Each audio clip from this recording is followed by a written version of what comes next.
1 minute to air. We are now streaming.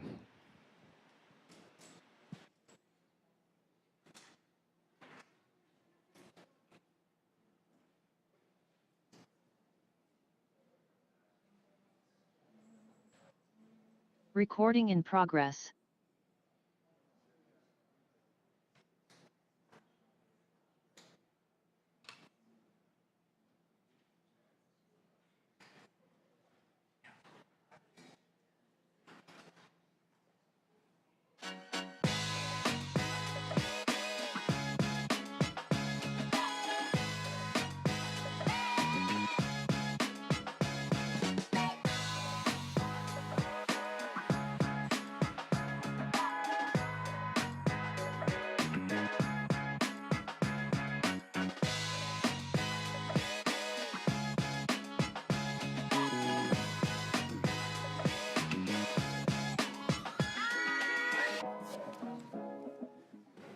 If I'm here, it must be time to go, man.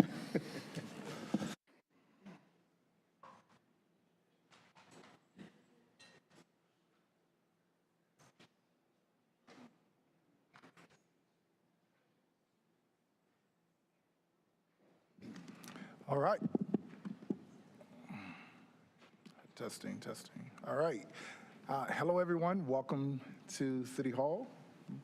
And I'm going to call this meeting to order at 7 p.m. And I'll ask that you join me in a moment of silence.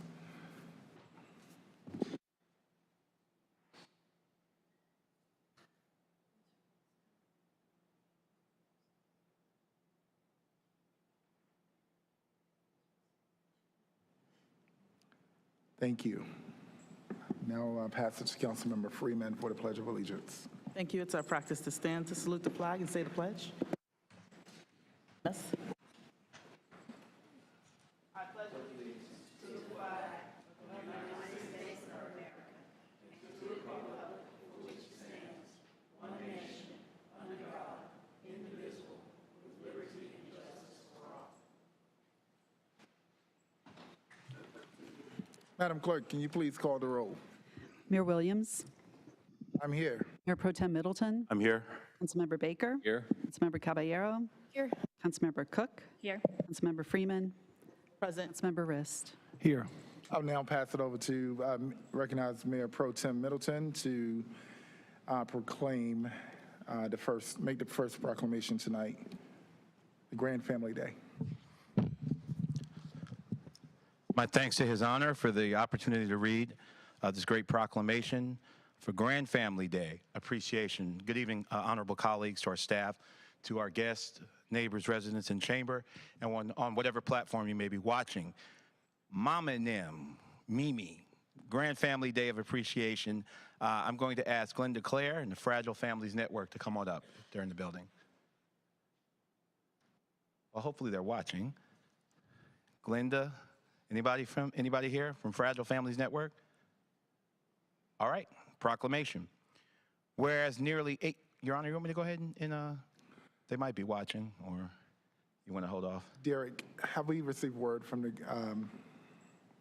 Fragile Families Network? Okay, let me do mine first. Sure, absolutely. Time.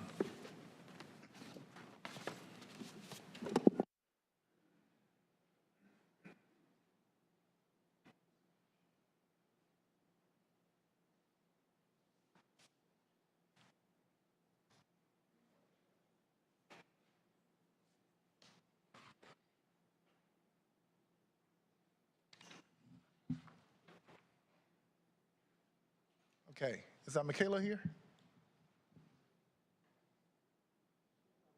She's on the way? Okay, we're gonna wait. We're gonna wait for the next proclamation as well, because I really would like them to be here in person. So I'm gonna ask our planning department to come up.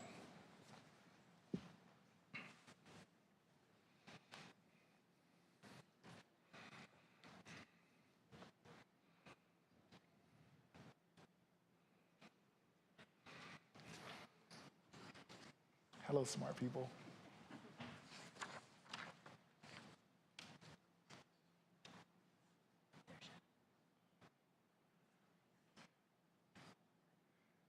if you're part of the planning department, if you do come up here, you get a raise tonight. Everybody's popping up. I'd like to recognize our planning department. They held their first fall session of Planning Academy, which I've actually heard quite a bit about. And planning is, you guys, we associate with you guys the most with all of these zoning presentations, but it's usually not something you hear talked about in the community. It's just something cool. But I've heard a lot of talk about the Planning Academy. It's like a badge of honor. Like, yeah, I went to the Planning Academy. I'm an urban planner now, somewhat. But it's just great that folks are going through this program to get a better understanding of how the city works. So the Planning Academy provides an opportunity for residents to learn more about the history of planning in Durham and the way the department is organized and the processes the department manages and information on current topics and development. And once you go through that, you'll understand why I call these folks the smartest folks in the building. The goal of the program is to empower residents to be able to access planning processes and advocate for their community needs in those spaces. The Planning Academy participants will close out their academy today. And with a City Hall tour, a reception. Did I miss the food? Okay. Madam Manager, we need to work on that. Whenever there's food, I need an invite. Okay, yeah. And also tonight, which I get a chance to recognize them. So I'm going to pass it over to the planning director as we talk more about the Marvin Collins Award for Comprehensive Plan. And she'll talk more about the Durham Comprehensive Plan, which was adopted in October 2023. How it was awarded to the esteemed Marvin Collins for their outstanding planning. And I'll let you finish up here, talking about the rest. All right. Thank you, Mayor and members of council, for a few moments to talk about the work that our team has done. As you all know, many of you were with us along this journey, but the comprehensive plan was really an exciting project that we did in-house. In the middle of a pandemic and had to readjust. But to me, the most important part is we really adopted the equitable engagement blueprint and did a project in a way that we had never done before in terms of engagement. And I think the plan reflects that. And for that, I'm incredibly proud of this team and proud that we were able to receive the award. So I just wanted to thank you all for giving us a few moments to kind of share that with you.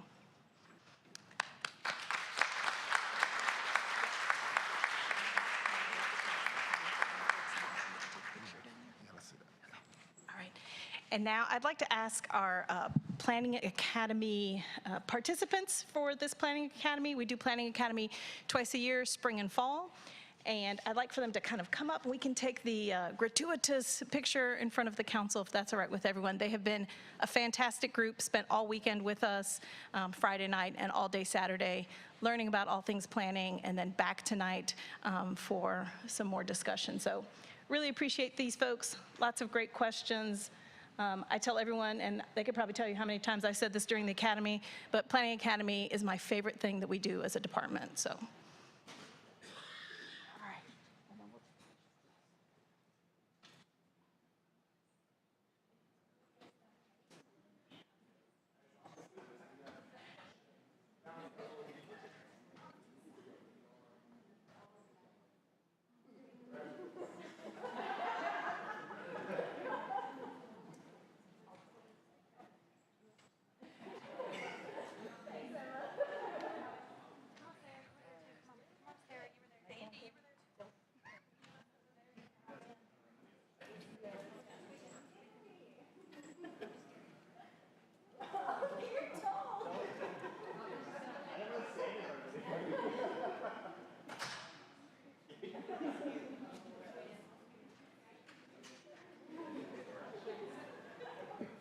All right, all elected officials photobomb on 3.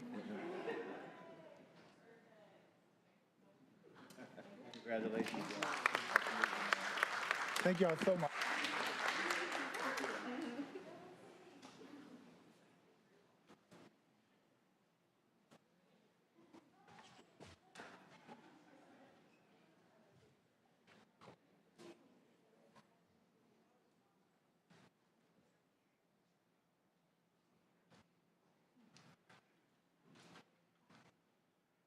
Unless my eyes are playing tricks on me. I thought I saw Michaela walk in. Did she? Oh, come on up here.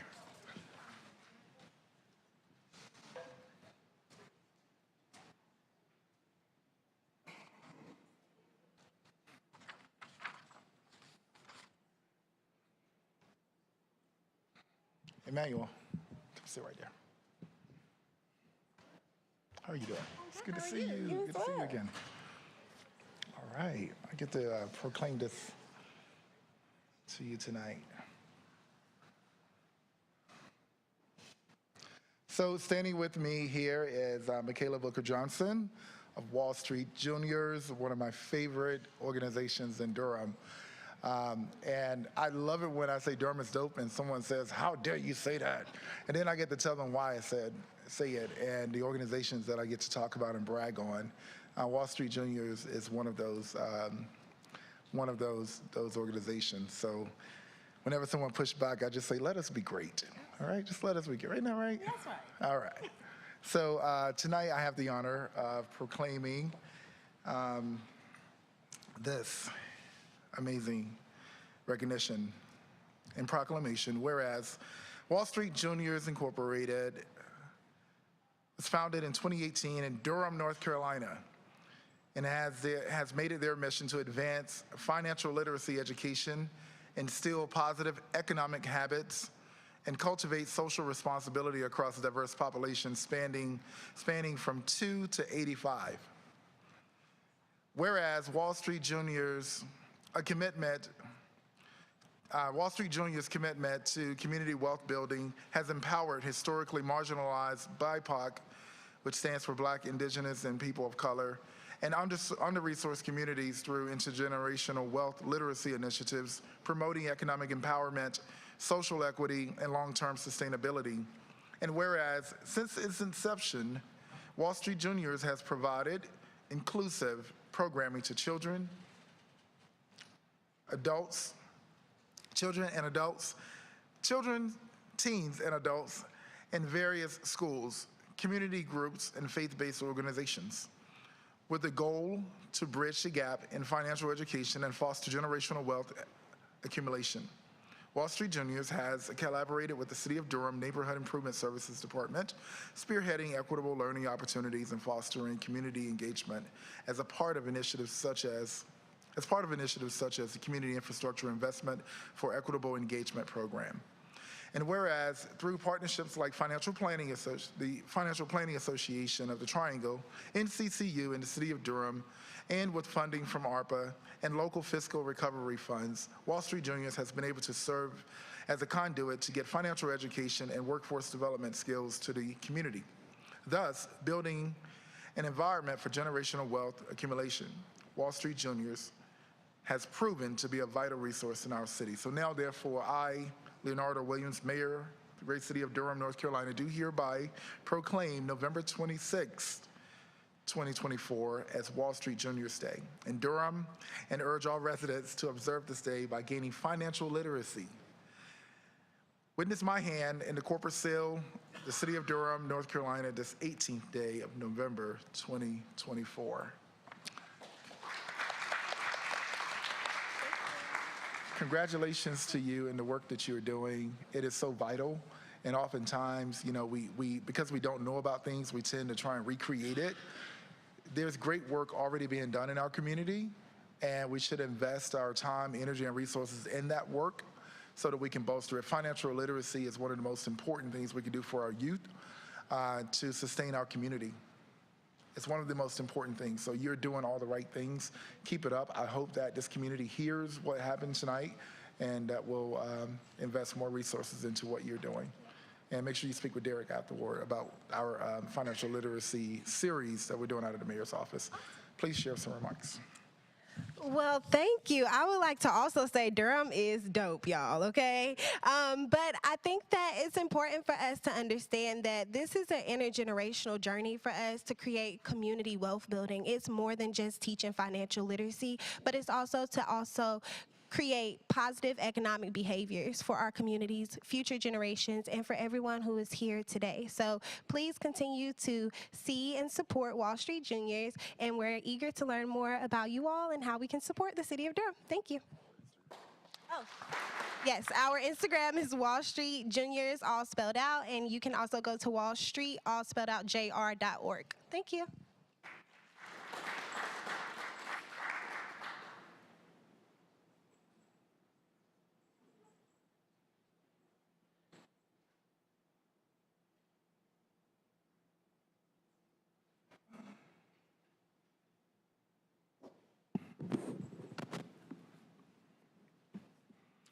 All right, thank you all for those. Colleague Saladell, acknowledge each of us for short announcements.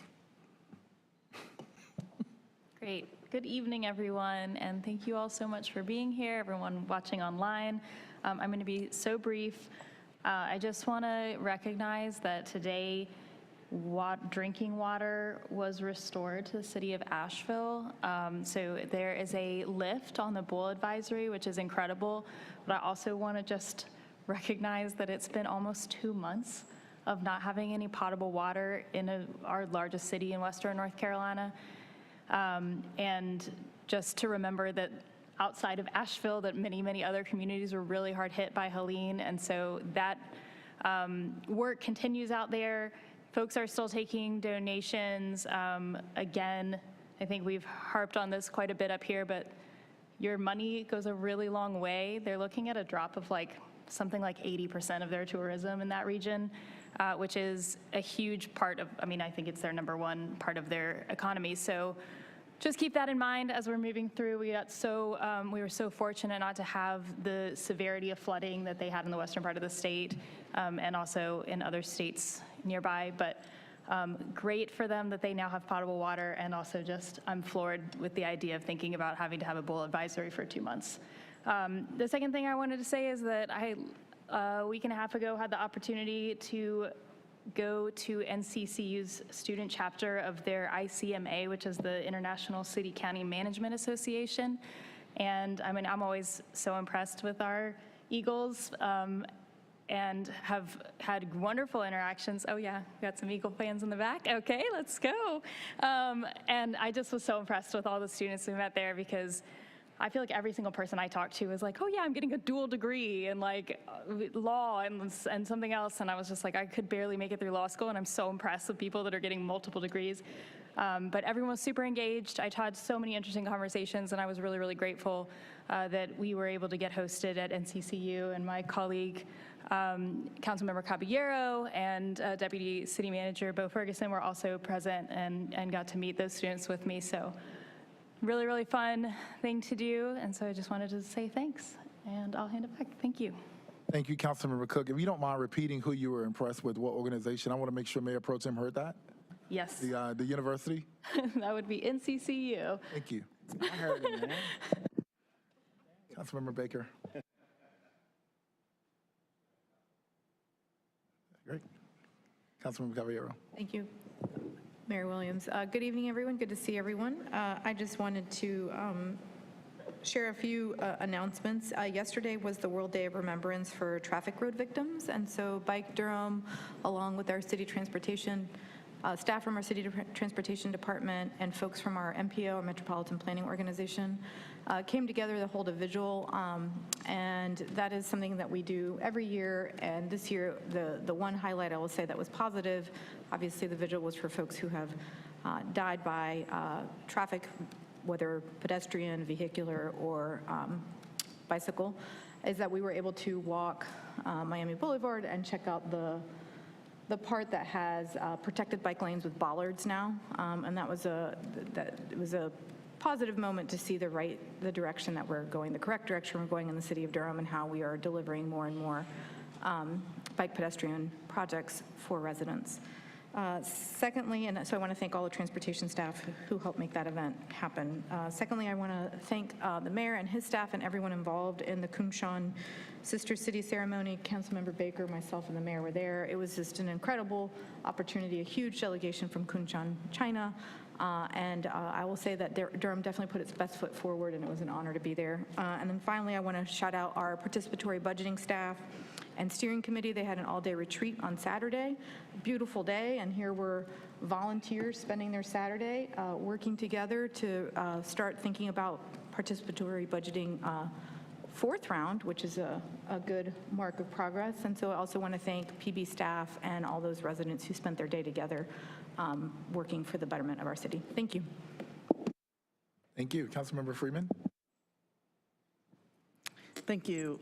First, I'd just like to make sure I take a point of personal privilege and wish our colleague, Councilmember Baker, a very happy birthday. And hope that will spur on some short comments as we go through this meeting so that he can get out of here. I did want to just take a moment to say I want to encourage anyway.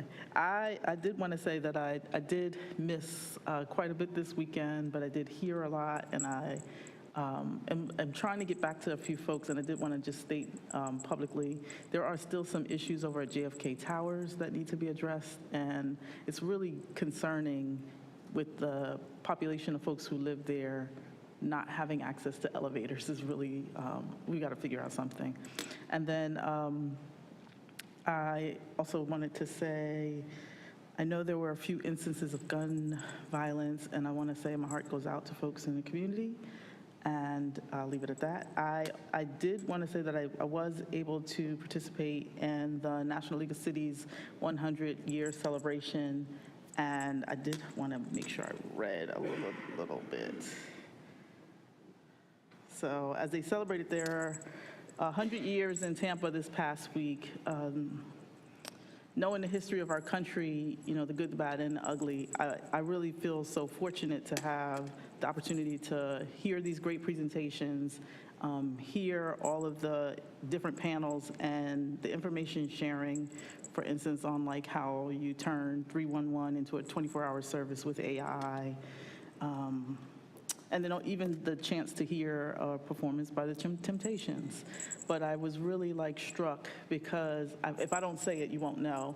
I received a plaque for serving on the Race, Equity, and Leadership Council, and this past year, I think it was a great opportunity to share that more than, there were about 12 different cities for the last 4 to 5 years who have participated in programs that have essentially used the race equity lens to apply for grant funding from the federal government, and they've been able to acquire more than $500 million.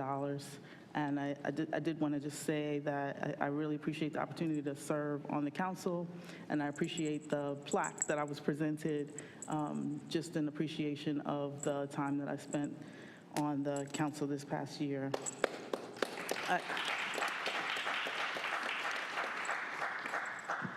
I did, however, want to say that it really was striking, you know, in this post-election atmosphere, how very collaborative folks were ready to be. Just acknowledging that as cities, towns, and villages, we work on the ground, the closest to the people, and none of that should matter. But in a real way, I want to be very clear, it does matter. And we want to be kind and careful as we move forward on either side of whatever you believe or don't believe. And I do think it's worth noting that we've got a lot of work to do, but I do believe we can do it. And so I did leave that conference feeling very optimistic and excited about what's next. So thank you. Thank you. Councilmember Rist? Thank you, Mr. Mayor. Good evening, Mayor Pro Tem, City Manager, colleagues, residents here and online. It's a good day to be in Durham. So a couple things. So last week I accepted an invitation from the Piedmont Wildlife Council. If folks know the Piedmont Wildlife Council, one of our foremost environmental education citizen science groups. They're based in Lee Farm Park, which is also an amazing city park not as well known. It's 82 acres there at the intersection of 40 and 54. So I just want to thank Nick and the staff for the invitation and encourage everyone to check them out. I think Councilmember Caballero also went to visit Piedmont Wildlife Center, doing great work. They've got camps and programs, so check them out. And again, thanks for the good work that they're doing. Secondly, I do want to echo the comments from Councilmember Freeman about the uptick in violence, gunshot violence in the last couple weeks. It's been very scary, very tragic in our city. And I really appreciate the work that the chief and her department are doing to address that with courage and with great intelligence, using all the means they have. So I appreciate that. I also want to underscore the comments from Councilmember Caballero. There have also been, in addition to that, I think it's now 32 murders this year in Durham. There have also been 25 fatal crashes on our roads. And that includes, a couple weeks ago, our 10th pedestrian killed on Holloway Street. We are a Vision Zero city. We've pledged to have zero deaths on our roads, either by car or in cars or pedestrians or bikers. We can't get there soon enough. And so I pledge to work with my colleagues, citizens, and the staff so that we don't have this kind of violence in our streets, whether by guns or by vehicles. It's a priority for me, and I know the rest of the council. The last thing I'll say is I've been thinking, as a lot of people have, about the elections a couple weeks ago and processing that.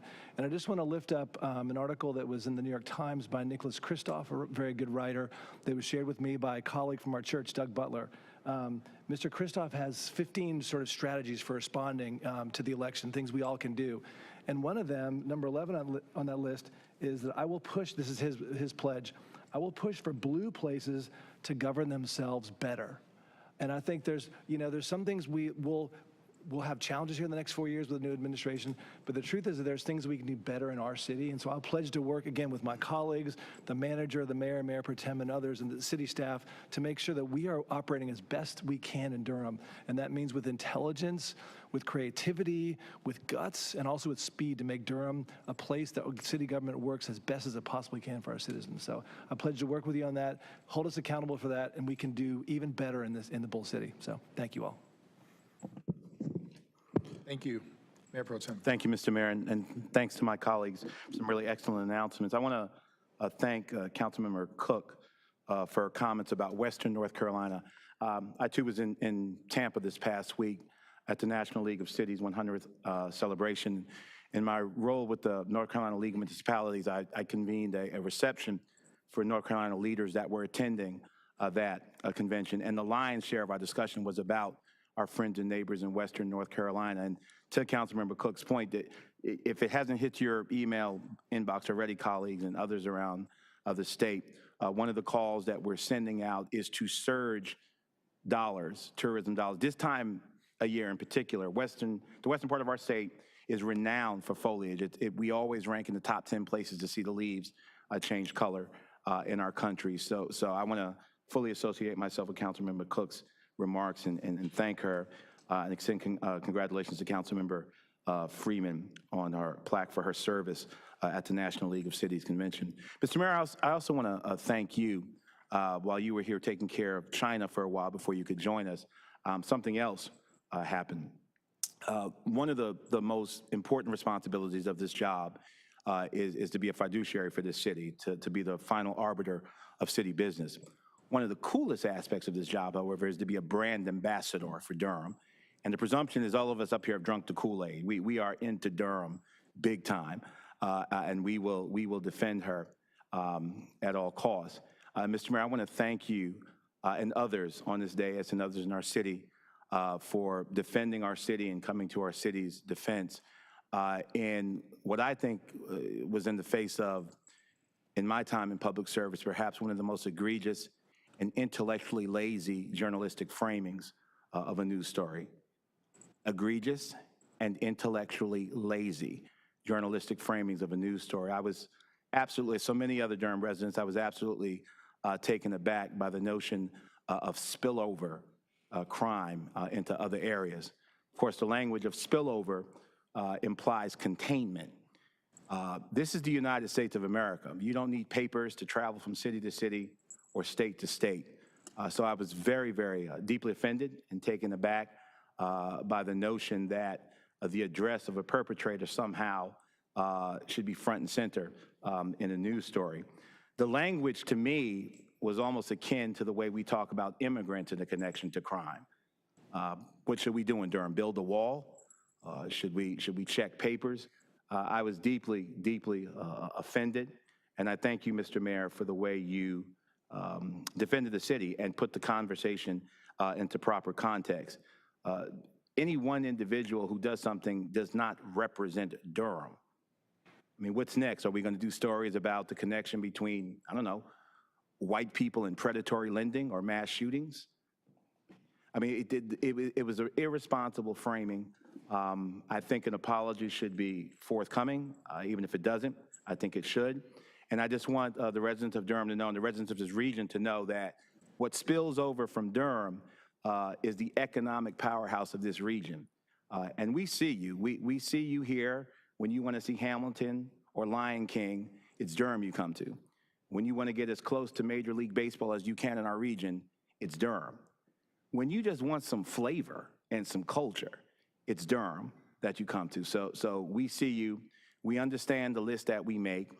We've had a long and fruitful and substantive relationship with all of our media outlets over the years. Sometimes we elected officials get it wrong and we make missteps, and we own it in Durham. We don't shun away from our problems in Durham. We're the first ones to talk about issues we have as a city. It's Durham that imports responses, that exports our responses to root cause issues. It's Durham that exports our responses to affordable housing through taxing ourselves, through our HEART team. Durham is the city that folk look to, both in this state and region, for solutions and answers. So I just wanted to be clear that, you know, one bad story does not ruin a relationship between the city and the media outlet, but let us learn from our mistakes. And let us recognize that the economic power of this region is Durham, the dopeness of this region is Durham, and that in a country like ours, like the United States, things don't spill over. People are free to go where they want to go and travel as they want to travel, and a handful of cases does not represent an entire city. Do better. Thank you, Mr. Mayor. Thank you. And thank you for that acknowledgement. I have calmed down since then. I do not lose my cool, so if that happens, you know it's bad. But I was able to catch the tail end of the National League of Cities in Tampa, Florida, with my colleagues here, and just celebrating the advocacy that, you know, we all share for our cities. Again, I want to highlight something that I believe Councilmember Freeman stated. You know, when we're at these conferences, we are amongst peers and colleagues that are all focused on just getting things done for their community. We really don't get caught up in the national politics of it, although it is present, you know, but it's just important that we remain focused in these times and really focus on what we can do here locally, and that is, as the appointments are being announced for the new administration coming up, you know, I'm looking at, and I'm not getting political, Madam Attorney, I see her looking over here. But as the new appointments are being announced, and once they're confirmed, one thing I'll do as mayor is, you know, find the best way to work with the next administration, but most importantly, I think that we are well positioned in North Carolina to really bolster our state level relationships and also do as best we can here on the local level, which means we have to focus on understanding the limitations of government, the local government, but also, as we've always done, really push the envelope and try our best to be as innovative as possible while being as efficient as possible. So I look forward to, you know, evolving into those next steps. Thank you, Councilmember Cook, for bringing up Western North Carolina. Got a note from the mayor out there in Asheville that they were back online, and I'm grateful for our staff who were at the ready to send all of those resources, from piping to just security to rescue teams. Thank you for your support to Western North Carolina. Thank you to the Hurricanes for recognizing one of my good friends, Zeb. He's the mayor of Canton, and just, you know, just the resilience that they have going on out there is it's amazing, which makes me proud to be a North Carolinian.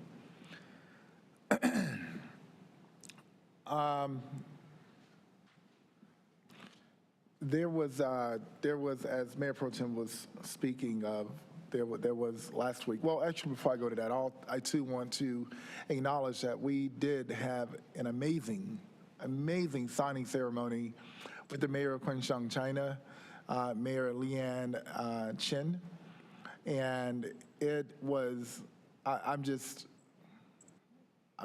speechless with my staff. They with our staff, they really rolled out the red carpet. We were in DPAC, we held the reception, we walked down the red carpet in the red hallway, we had the ceremony on stage. There was a large delegation from Quansheng, and we had our delegation. Thank you, Council Members Baker and Caballero, for joining me on stage. Thank you, Director of Communications, Director Thompson, for emceeing the program. And but Derek and Kamala, with our arts department folks, it was just speechless. It was an amazing experience. And I told them my favorite part was after the ceremony was over, the curtains raised and the chairs were white and it was like a black light. So all the chairs were beaming and everything else was dark. And I was just really impressed with how we displayed the Bull City. I mean, it's the little things. The chairs are white. It was cool. You had to see the curtains rise up. But having that dinner on stage at DPAC was just amazing, and the delegation was really impressed. And I look forward to some of us taking a trip over to Quansheng as well. I did have a meeting tonight with the Arusha of Tanzania delegation, and they happened to see what happened, and now they want they want to have a ceremony too. So I'm really excited. I hope that you'll go to the City of Durham Flickr page. Josh, our photographer, is just absolutely amazing. This guy is like so cool. His skills are just bar none. And just take a look at the Flickr page and check out those pictures from the event, or you can follow my Instagram, Mayor of Bull City, and check them out there. And I'm not going to promote my other social media account because I'm working on getting a new one. But lastly, as Mayor Pro Tem was speaking of, there was a news story last week. And the news story headline was Durham creeping into Wake County neighborhoods. And I was really intrigued by this teaser, so I watched it. I don't watch much TV, but I watched it. In the 6 o'clock hour, it was amazing because 85% of the stories that hour was crime in another city that wasn't Durham. And then the investigative special was about Durham. And what they were basically saying was there were 3 incidents where the people who committed the crimes they possessed a Durham address. And I had 2 questions. Did you look at crime that happens in Durham from people elsewhere? And the answer was no. And the other was, did you ask the question about why the crime is happening where it is? And the answer was no. And that, to me, I felt was implicit bias, and I needed to address that. And my exact words during that press conference, which I'll say again, when you talk about Durham, when you talk about the Bull City, you put some respect on it. Do not disrespect our community that way. We would not be defined by our challenges, and we would not be defined by bad actors. We may tussle a bit here over policy, but that's what we do in the Bull City because we want to make sure that we get the best outcome. But you would not disrespect this community. And as your mayor, I will always speak up and protect this community from those types of ill wills. So that's something you can rest assured on. And with that being said, we're going to get to the people's business. Mr. Mayor, before you, and I just want to put a little pinpoint on it because I do think it gets lost often that an arrest does not mean a conviction.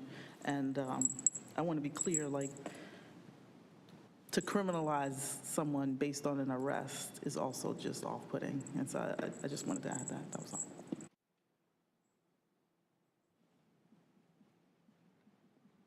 I'll now recognize the manager for any priority items. Good evening, Mr. Mayor, Mr. Mayor Pro Tem, and members of the Durham City Council. The City Manager's Office has no priority items this evening. Thank you. Thank you. Madam Attorney? Good evening, Mayor Williams, Mayor Pro Tem Middleton, and members of the City Council. The City Attorney's Office has no priority items tonight either. Thank you. Madam Clerk? Good evening, Mr. Mayor, Mr. Mayor Pro Tem, and City Council members. The City Clerk's office doesn't have any priority items tonight. Thank you so much. I'll now read the consent agenda. Item number 1, Durham Open Space Trails Commission appointment. Number 2, Durham City County Appearance Commission appointments. Number 3, Human Relations Commission appointments. Number 4, Participatory Budgeting Steering Committee appointment. Number 5, Fiscal Year 2025-2026 Budget Development Schedule. Number 6, Contract Modification with Language Service Solutions, LLC, for Spanish interpretation and translation services. Number 7, Durham Station Transit Center Improvements Project Authorization to negotiate and execute a guaranteed maximum price, GMP, amendment to the construction manager at risk contract for construction services. Number 8, proposed acquisition of property for the Go Durham Access Maintenance Facility. Number 9, design build services contract with Columbarium Planners Incorporated for the Beechwood Cemetery Columbarium project.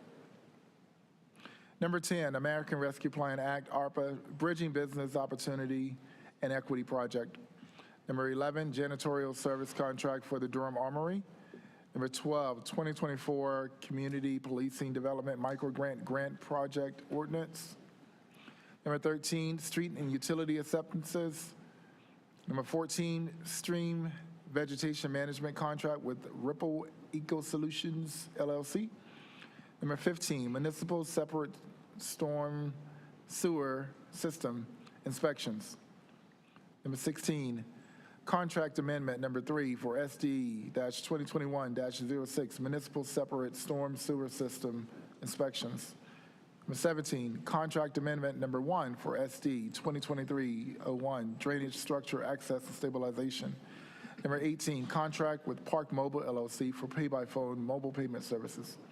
Number 19, fellowship placement agreement between the City of Durham and Fuse Corps for treatment plant energy efficiency. I won't pull it, but I was able to run into the Fuse Fellowship folks, not only in Boston before, but also in Tampa, and just always great to see them and work with them. Really appreciate them working with the city. Number 20, award of construction contract to Carolina Civil Works Incorporated for brown water treatment plant dewatering polymer system modifications. Number 2021 Consolidated Annexation Constitution Drive right away. Number 22, zoning map change Vivo Living Durham. Number 23, Consolidated Annexation Doc Nichols Towns. Number 24, Consolidated Annexation Tri Creek. Number 25, zoning map change Carrying House expansion. All right. So, make sure. I'll entertain a motion now to approve the consent agenda. So moved. Second. All right, Madam Clerk, will you please open the vote? Please close the vote. Motion passes unanimously. Thank you so much. We will now move to our first presentation. Consolidated Annexation, Constitution Drive right-of-way. We now receive the staff report. Awesome, thank you. Mayor Williams, Mayor Pro Tem Middleton, and honorable council members. Good evening, I'm Andy Lester. It's good to be with you tonight. Before I begin, staff would like to state for the record that all planning department hearing items have been advertised and noticed in accordance with state and local law, and affidavits of all notices are on file in the planning department. A request for a voluntary annexation and initial zoning map change has been received from Kenneth Haywood of Howard Stallings Law Firm for 0.92 acres of Constitution Drive right-of-way located between 3130 and C751 Highway, where Constitution Drive intersects at Coach K Highway. This annexation petition is for a contiguous expansion of the primary corporate limits. The annexation of the right-of-way would allow the applicant to petition the city to take over the right-of-way segment. As part of this annexation petition, the applicant is not seeking a change in the underlying zoning district.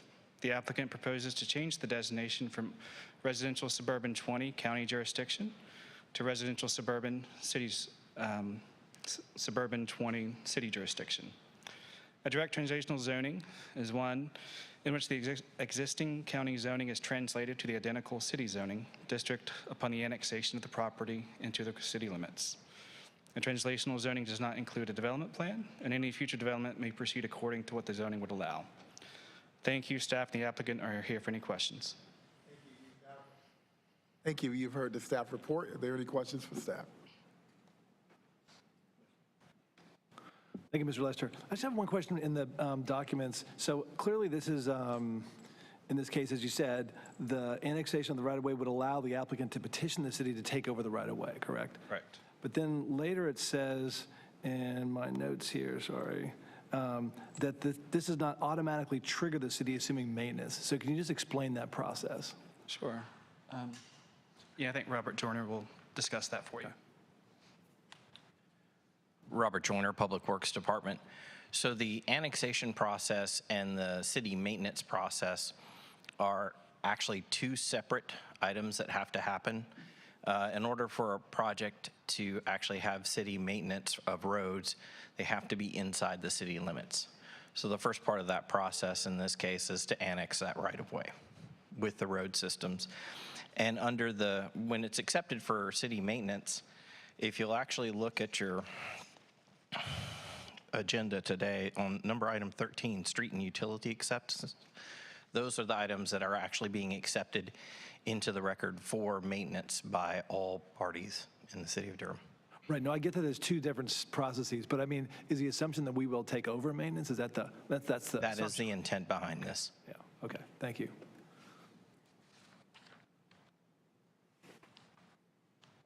All right. At this point, I'll now declare the public hearing open.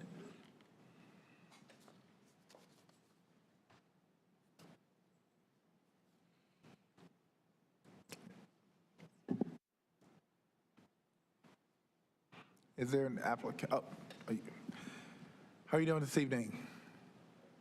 Good, good, good, good. You'll present your case here. How much time do you think you need? Less than 3 minutes. All right, let's put 5 minutes on the clock. Welcome. So, Mr. Mayor, Mayor Pro Tem, members of the City Council, my name is Kenneth Haywood with the Howard Stallings Law Firm in Raleigh. We very much appreciate that this is on your agenda tonight. I want to also thank Robert Joyner and the entire team with the planning staff and also the utilities department. This is at its core exactly what you've heard. There's approximately 700 feet of Constitution Drive that are not in the city limits at this time as it intersects with the Coach K as named highway, and we're just simply petitioning the city to take over this 700 feet. You're taking over a road that's been in existence since the late 70s, early 80s, and so there's no development associated with this. And so that's the request. We're here to certainly answer any questions, but I'm here on behalf of Southland Associates, who has owned this road since it was originally constructed back in the 70s in connection with two developments that were north of this site that are in the city, but for reasons that no one's been able to determine over all the decades, these 700 feet just simply never came into the city, even though it is contiguous to the city's jurisdiction in that area. I'm certainly here to answer any questions. Plan Commission heard this, voted unanimously to be able to recommend this to the City Council. Thank you. I don't have any speakers signed up. So at this point, I will bring it back. I will declare the public hearing closed back before the council. Colleagues, are there any questions? I'm sorry, go ahead, Councilmember Cook. Yes, so. Baker. Thank you. Did you want to? Okay. Just so I understand, so the request is to annex the road, the right-of-way. Currently is supposed to be maintained by, what, NCDOT? The maintenance of this road is actually under private maintenance. It was a part of the development 50 years ago that were constructed during that time, and as it was never annexed into the city, it was never allowed to be taken over for city maintenance. And pretty much almost all the residents that use it are associated with developments that are inside the city limits. Okay, okay. Yeah, I was just curious because, So we would take over just the right-of-way, and then city residents would be on the hook for using their property taxes to maintain a road that property owners along that actual stretch of road would be in the county and aren't paying city property taxes, it seems like. Is that correct? The majority of folks along that road are actually inside the city limits. They are inside the city limits. Okay. This is just a small section, approximately 700 linear feet, that is the connection point between those two sections of city limits. Got it. Okay. Appreciate it. Thank you. All right. Well, if there are no other questions, it's pretty straightforward. Entertain a motion to adopt an ordinance annexing Constitution Drive right-of-way into the city of Durham and to authorize the city manager to enter into a utility extension agreement with Southland Associates Incorporated. So moved. Second. It's been moved and properly seconded. Madam Clerk, will you please open the vote? Can you please close the vote?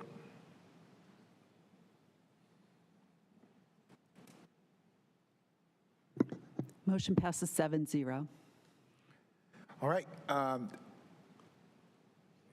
I'll now entertain a motion, the second motion to adopt an ordinance amending the Unified Development Ordinance by taking property out of the residential suburban 20 county jurisdiction and establishing the same as residential suburban 20 city jurisdiction.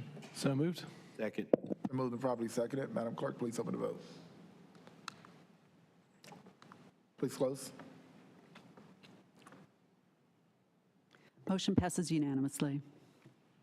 Thank you. And lastly, I'll entertain a motion to adopt a consistency statement as required by the North Carolina General Statute, Section 160D-605.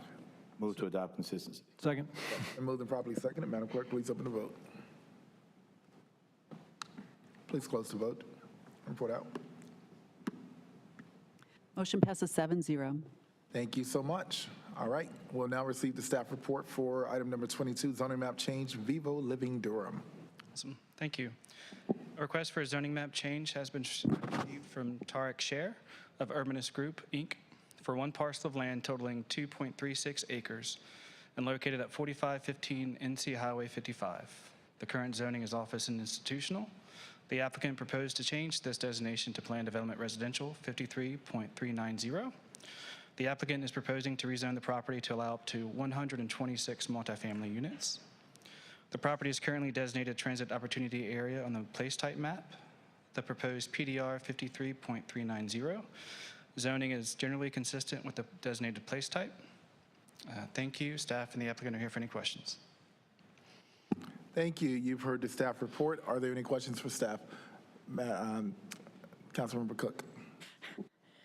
Hi, good evening. I was wondering if you could just talk a little bit more about the transit opportunity area designation and specifically like how those areas were identified and then kind of what the comprehensive plan goals are for those areas.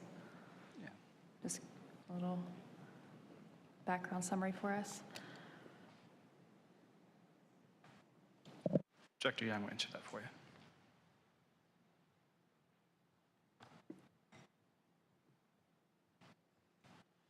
Good evening. So transit opportunity areas are intended to be pedestrian-friendly mixed-use areas where folks are able to meet most of their daily needs in within the transit opportunity area, ideally.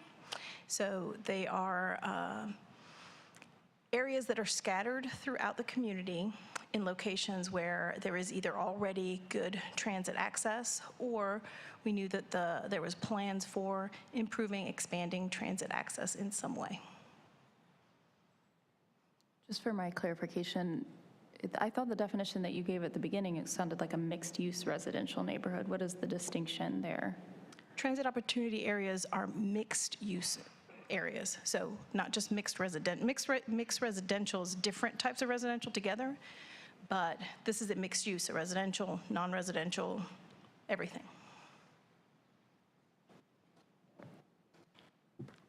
And then the second part of this was about transit already being located nearby. And is there any specific type of transit? What are we looking at there? So typically we were looking at the transit infrastructure we already have in place, which is predominantly bus transit. we did recognize that there were some areas that may eventually get some form of rail commuter or other transit, but predominantly bus transit. Okay, thank you. Question for either Mr. Lesser or Ms. Young. So my question was, there were some comments from BPAC about requesting an easement to access the Page Road to South Point multi-use path. Can you tell me where that would go, or is planned to go? I assume it's nearby this parcel, but I couldn't quite tell exactly where that is.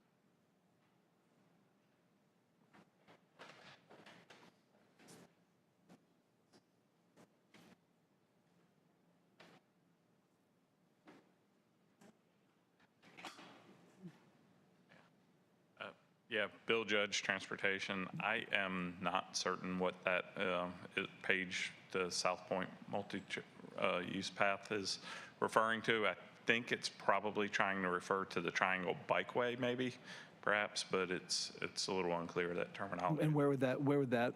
Triangle Bikeway would run basically parallel to I-40. So, yeah. Triangle Bikeway, okay. Yeah. Okay, thank you. Any other technical questions for staff? All right, at this time, I will declare the public hearing open and welcome the applicant.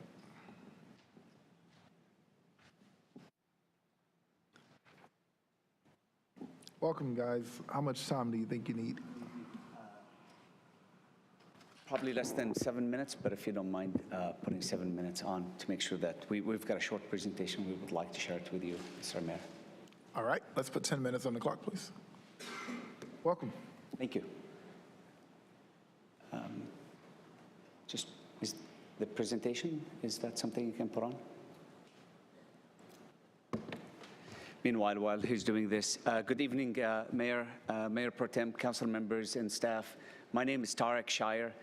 I am with Urbaness Group, and with me today is Alan Allgood. He's with Vivo Living, the property owners. Perfect, thank you. Control L, right? Yep. Then, okay. You pause it for a second. Go ahead, never mind. We're excited here to tell you a little bit about our project with this short presentation. This is really an opportunity for us to convert an underutilized extended stay hotel into multifamily, and we're seeking your support tonight for the approval of this textual zone change case. We believe this project will help the city meet its objectives in providing attainable housing, as well as this is really one of the very first projects to come in the city within the transit opportunity area that provides affordable housing. We're allocating, offering 20% of the units, which is 25 units, for income-restricted residents at 60% AMI. And this project does meet 17 of the comprehensive plan priorities, meets or even exceeds. So with that, let me just go through this presentation quickly. A little bit about Vivo Living. Its mission is to help solve the housing crisis throughout adaptive reuse. We are in 13 different states. Vivo is an industry leader in the conversion of hotel to residential adaptive reuse. 26 Vivo communities, 7 of them are in the state of North Carolina. We're committed to the city of Durham, and we have 3 communities that I'll be talking about briefly after the slide. We have about 437 units in this city, so we are committed, and hopefully we're here to stay for a long time. We've got over 3,500 apartment units, and our typical target rent is less than 80% AMI. The 3 properties in the city of Durham, and they're numbered 1 at the top, 2, which is the subject property, 3 in the middle, because that's how the sequential of them. Number 1 is Vivo Living Durham. This one is on Guest Road. It's about 183 units. We processed this about a year ago, and we're really excited about doing the same there, which is the conversion of a hotel to multifamily. The second property, which is number 2 at the bottom, subject property, this is the one we're here tonight to talk to you about. It's 126 units on North Carolina Highway. And number 3 is 1920 Ivy Creek. It's 128 units and will be coming before you in a couple of weeks to present it as well, seeking your support. Some of images of some of the properties Vivo is involved with throughout the U.S. And the Vivo's approach, which is different, and that is conversion of hotels to apartments, multifamily, but it really creating attainable housing and reducing carbon footprint because we don't build from ground up. We take an existing facility and we restore it without having to add to it or demolish or add to any carbon footprint. We are involved with the communities that we work in. We get involved with the neighborhoods. We do cleaning days. We do health events. Little highlights on the property itself. So it's 126 units. There'll be a lobby clubhouse, a fitness center, laundry facilities on site, high-speed internet, pets are welcome, bike racks. So it will be a high-quality multifamily. We also have, and this is just an image of a typical unit we have from a different community, but we also have the fitness center. And the unique thing about the Vivo model is because the kitchens are in place, we don't need to do any major construction. So that helps us in maintaining the carbon footprint. Again, we do bring the units up to Vivo Living standards. They are professionally managed with an on-site manager.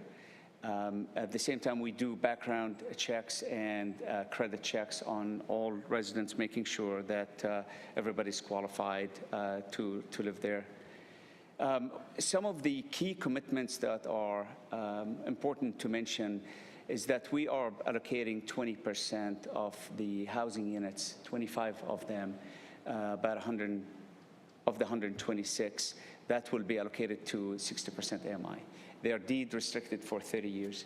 And then we're making a one-time contribution of $10,000 to the Durham Dedicated Fund, Housing Fund, as well as a $10,000 one-time contribution to the public schools.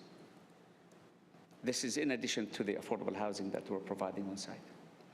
A typical resident of who lives at these Vivo communities, it's pretty much everybody, really. Occupation-wise, they're anywhere from educators to construction folks, public safety personnel, teachers, everybody, really. And as far as age groups, while we really don't see children from in school, elementary or high school, everybody's welcome, but we typically see mostly folks over the age of 18 and all the way up to 70 years old plus. In fact, these are images of some of our current tenants. In Greenville, a 52-year-old budget car rental truck driver. We've got a young fellow, and we have a 70-year-old retired person who lives there. And they enjoy living in Vivo community because it offers them the opportunity to travel as well. We do have travel nurses who like to have a location and be able to go travel to a different state because of their job. So it allows them to do that. We've had a couple of public outreach opportunities. One of them was the neighborhood community meeting, which was on March 21st. It was very positive. We also went to the Planning Commission on September 10th, and we had the Planning Commission support 11-0. As a matter of fact, some of the comments I highlighted in yellow because it's really very promising, and that is it's a good repurposing of the existing building, socially conscious, environmentally sustainable. Love the adaptive reuse, well-designed project, excellent project, great project and fantastic use, outstanding project, fantastic solution for affordability. Really, this is just to share with you the enthusiasm of the Planning Commission. They saw our vision. They like the vision. They like the opportunity that we can provide attainable housing. So tonight we're here before you requesting your support. Hopefully we can get it to adopt an ordinance amending the Durham Unified Development Ordinance and Zoning Atlas, as well as adopt a consistency statement as required by the state. With that, thank you very much for giving us the time to speak with you.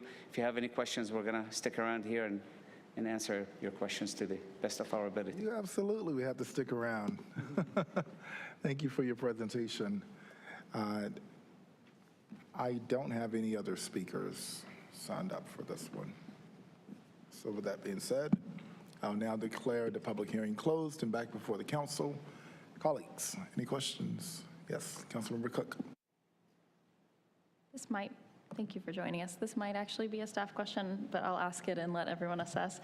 I saw on one of the things that, oh, sorry, I lost my place. One of the things that was committed to was a bus pullout and concrete pad or shelter to go Durham specifications. Is that what, I guess I'm curious, like what those specifications are, whether or not that bus shelter will have, will it actually be a shelter, or will it potentially just be a concrete pad? Is there going to be coverage? We're talking about upgrading our bus stops, and so I'm just curious what that looks like. Bill, thanks. Yeah, so our amenities team will review the site plan at time of site plan and look at and make that determination based on projected ridership, existing projected ridership. We are, so if it's a stop where they anticipate folks would likely just be getting off the bus versus on the bus, we don't always install a shelter if most of the boardings are coming off.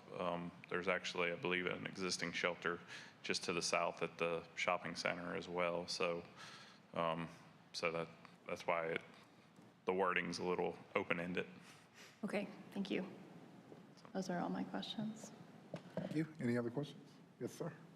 Tarek, it's good to see you. I just want to thank you for this project. This is I think this is the kind of thing we want in Durham, right? You're reusing a vacant hotel, right? The commitment of 20% affordable is awesome. Appreciate the contribution to the Affordable Housing Fund as well as the schools. And then, as my colleague Councilmember Cook said, you've offered if Go Triangle deems necessary that you would build this bus shelter with pad and all. So I think this is great. I support this. Thank you. Thank you. Thank you. So do you guys do office space too? Do we have it? Do you do offices as well? Office space? We'll look at anything in the city of Durham where, as you said, let's go. Yeah, I like this guy. All right, cool. I like this week because there may be some office space coming up in the future. This is a really good conversion and good use of space. These hotels played a vital role during the housing of McDougal Terrace residents when they were had to be off-site during the mitigation of the CO2 leakage. And I remember going to all three of these locations, actually every extended stay in the area, actually. But of course, if the hotel usage is down, this is a really good option because the demand is definitely up for housing. So this is really good, a really good use of repurposing rather of existing infrastructure. It is. Otherwise, we're chasing down rate, and the facility starts to deteriorate by itself. Correct. Otherwise, there's a much better purpose for it. And yeah, well, this is what we're focused on. Awesome. Thank you so much. All right. Well, yes.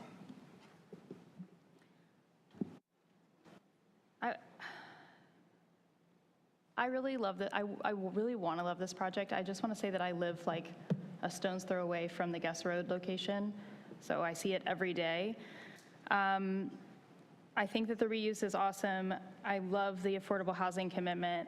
All of these things are really great. I just need to say, because I think it's really important, that the application process is extremely burdensome, and we're missing out on a lot of people that could live there. Y'all have a $150 application fee for one person, and if there's an additional person, it's another $50, and it's non-refundable. And then you have a long list, and I know you stated this, that you look at the credit history and the criminal history, background checks, but there's quite a lot of things that can potentially disqualify you. And if you are a low-income person and you are struggling to find housing and you're putting in applications, $200 non-refundable for an application that seems like it has really, really high burdens, any conviction or guilty plea by an applicant to a misdemeanor involving dishonesty, violence, or more than one DUI within the past 5 years might disqualify you. Any unsatisfactory rental history or an eviction may disqualify you. I'm not saying they will disqualify you, but if you are in a low-income situation and you don't know if that's going to disqualify you, it's really, really hard to put down $200 that's non-refundable. So this does worry me because I work in this sphere. I work with tenants who are low income, and we can't send anybody to Vivo because we don't know if they'll get accepted, and I can't have them throwing away $200. And so I just want to put that out there, that gives me a little bit of pause. I think this is a great project. I love what y'all are doing, but that is having some like real world consequences that I think are not intended, but are very serious for the people that you're sort of catering to. So thank you, Mr. Mayor. Councilmember, if I may just respond, thank you very much for bringing that concern to our attention. And then Alan is the head of operations, and he heard you. I can tell you we will absolutely look into it and find every possible way to mitigate the downside. I can tell you we are working and will be working with the Durham Housing Fund. So it's not a carte blanche for us to accept or reject people on these bases. But what you mentioned, we will take it to heart. We will study it. We will come up with some attainable solutions. And I can tell you this is something that we will consider very seriously. Thank you for bringing it to our attention. Thank you, Councilmember Cook, for bringing that up. I'm going to support this project because I think it's what we need. However, the standards are worth looking at in this nation at this point. You could be president and do stuff, you could get into a housing project. So that we're in those times now. So I think we all have to look at how we approach the criteria of approval and different things. But I understand, also you want to protect your ability to run the property as well. But this is just, this is where we are. So I think that what the council member has stated is very valid. That is worth looking into. And this could probably be just traditional criteria that you guys have set ongoing. But I appreciate you willing to look into that because it is absolutely very, very important. Absolutely. Go ahead. Thank you. I appreciate Councilmember Cook and the mayor's comments. And I just wanted to offer some suggestions. There are organizations, I understand the operations director's here, so I want to make sure I share. Housing for New Hope, Families Moving Forward, and DCLT are all community-rooted organizations that do affordable housing work. And I think if you were in need of some direction or support, it'd be a good conversation to have. I'd be more than happy to help set that up if you need it. Absolutely. We would appreciate that. And typically what we do, just to let you know, I mean, my involvement, we're in over a couple of hundred municipalities at any one time. And again, thank you very much. I always say this to the staff of the city of Durham. They're really world-class. They really are. Working with them has been a pleasure. We always work with housing departments, and we take their cue and guidance for who to reach out to and how would they work, how to work with some of these organizations. So any names you have for us, Council Member, we would love to reach out to them and engage in a conversation. And likewise, Councilmember Cook, if you have any suggestions, by all means, we're here to stay. We want to make this a successful one. We're going to be coming in front of you again in a couple of weeks, and we want to continue to be successful in this city. Thank you. And lastly, you mentioned the Durham, you're going to work with the Durham Housing Fund. Did you Meaning Durham Housing Authority or the actual fund? It's Durham Housing Authority. Okay, all right, so And you'll the be working contribution with, is the Durham Housing Fund. okay, so you'll accept vouchers or? We don't know how they're going to run it. Okay, so you need to materialize that relationship, but you will work with them? We've started the relationship based on recommendation from staff, and we're going through it, and I believe we had to go through this milestone tonight to be able to have them engage in taking it to the next level. Okay, and if my office can help expedite that after tonight, I'd love to be of assistance. We would appreciate it, and again, I want to underline, staff has been absolutely professional and phenomenal to work with. They've helped us speed up the process as a priority review because it's an affordable housing, attainable or has attainable housing. So thank you very much, Mr. Mayor. We will take you up on that offer as well. Thank you. Councilmember Caballero. Thank you. Good evening. This is a great project. I plan on supporting it, but I did have a question on your affordable housing. How are you all funding that? All privately, frankly. We're not going out for any LIHTC or any tax credits. Okay, so then I guess that's another conversation that would be good to have with our affordable housing providers. What is your model? No, I don't need to know that now, but whenever we have applicants who aren't asking for public dollars, it helps those public dollars go to other projects that may need them. So that's another interesting point to this. Thank you. Thank you for bringing us an excellent project. Absolutely. Thank you. All right, you're getting all the love tonight. All right. Colleagues, if there are no more questions, I will open my iPad back up so that I can read the motion. I'll entertain a motion to adopt an ordinance amending the Unified Development Ordinance by taking property out of office and institutional major transportation corridor I-40 and establishing the same as planned development residential 53.390 major transportation corridor I-40. Moved as read. Second. It's been moved and seconded. Madam Clerk, please open the vote. Let's close the vote. Motion passes 7-0. Thank you. And secondly, lastly, I'll entertain a motion to adopt a consistency statement as required by North Carolina General Statute 60, Section 160D-605. Move to adopt consistency. Second. It's been moved and properly seconded. Madam Clerk, please open the vote. Please close the vote. Motion passes 7-0. Thank you so much. Thank you. All right, next up, item number 23, Consolidated Annexation, Dr. Nichols Towns, and we're ready for the staff report. Awesome. Thank you. A request for utility extension agreement, voluntary annexation, and initial zoning map change has been received from Still Gululi for one parcel of land totaling 4.5 acres and located at 1301 Doc Nichols Road. This annexation petition is for a contiguous expansion of the primary corporate limits. The current zoning is residential rural. The applicant proposes to change this designation to Plan Development Residential 5.555 with a textual development plan to allow up to 25 residential townhouse units. The properties are currently designated mixed-use residential neighborhood on the place type map. The proposed Plan Development Residential 5.555 zoning is generally consistent with the designated place type. If the proposed zoning is approved, there will be no change to the place type map designation of mixed residential neighborhood. Thank you. Staff and the applicant are available for any questions. Thank you. Get mine back up here. All right, you've heard the staff report. Colleagues, are there any technical questions for staff? All right, thank you. At this time, I'll declare the public hearing open. And how much time do you think you need? I don't know, like 7 minutes. All right, Madam Clerk, can you please put 10 minutes on the clock? And thank you, Mr. Lester, for your presentation. Good evening, Mayor Williams, Mayor Pro Tem Middleton, and members of the City Council. I'm Neil Ghosh with the Morningstar Law Group at 700 West Main Street here in Durham. And I'm here on behalf of the applicant, Mr. Steve Gululi, who's sitting right over there, with Tim Sivers of CUNITY, who's the landscape architect for this project. This is a small, undeveloped 4.5-acre site surrounded by development.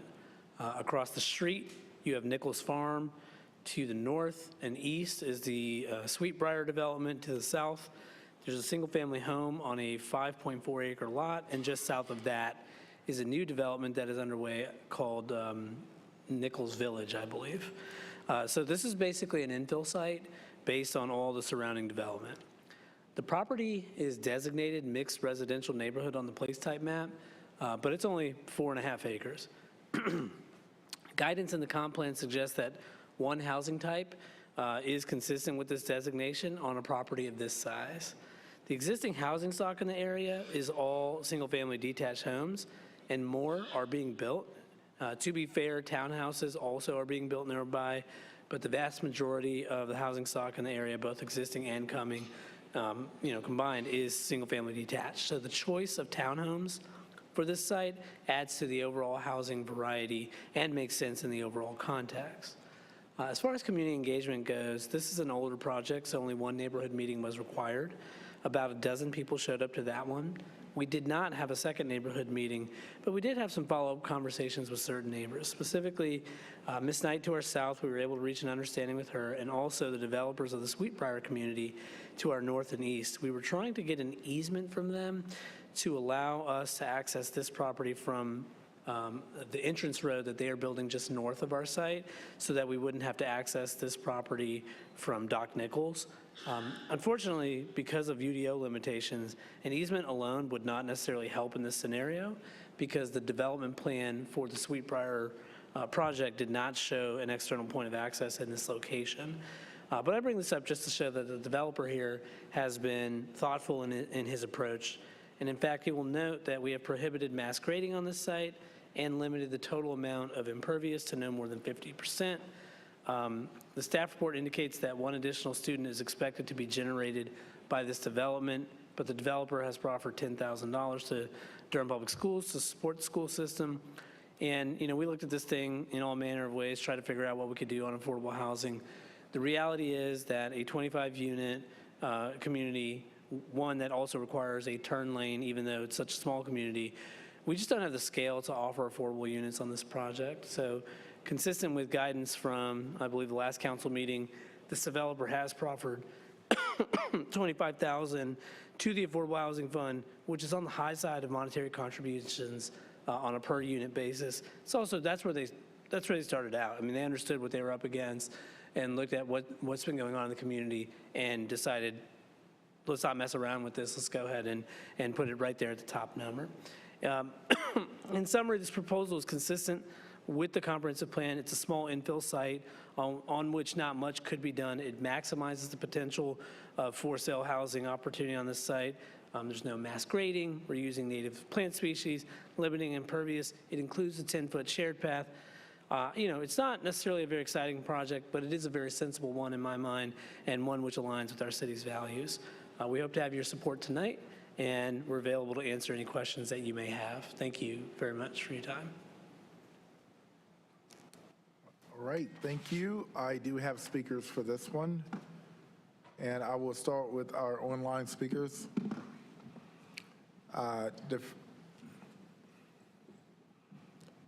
This is number 23.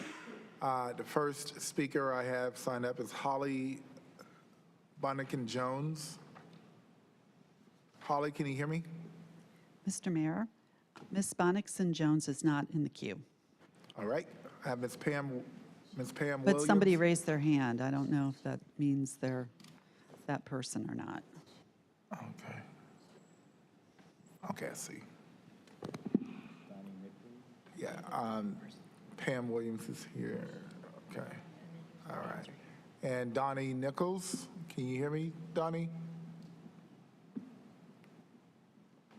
Yes, can you hear me? Hi there, welcome. You have 3 minutes. Hi, thank you. It's Donnie, and Holly is trying to get on. She had registered, but was never sent the email. So if someone could maybe send All her right, the we'll email. get that taken care of right now. Thank you. All right, we're All going to right. start your time now.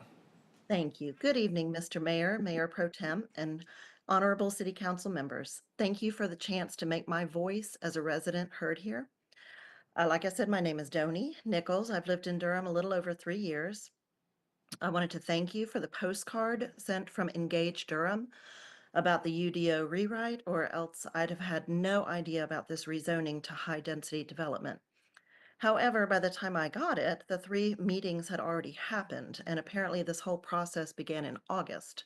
So I really would have liked to have been able to engage earlier. We moved to Sagewood 3.5 years ago, precisely because it was such a lovely area. Obviously, we would not want to deprive others of the same experience if it were going to continue to be so.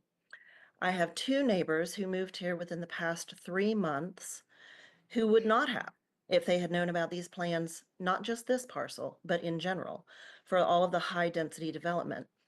Another neighbor's yard has serious drainage issues. She's regraded it 4 times. It still won't drain. Her next-door neighbor has a permanent ditch in his yard because of the same, and that will only increase with more development upstream. If there will be even more blasting in the area than has already been done, would you please consider other alternatives because of the damage to foundations? I have a few questions. My first question is, what is the cumulative impact of traffic on Doc Nichols Road from existing and planned developments on our street?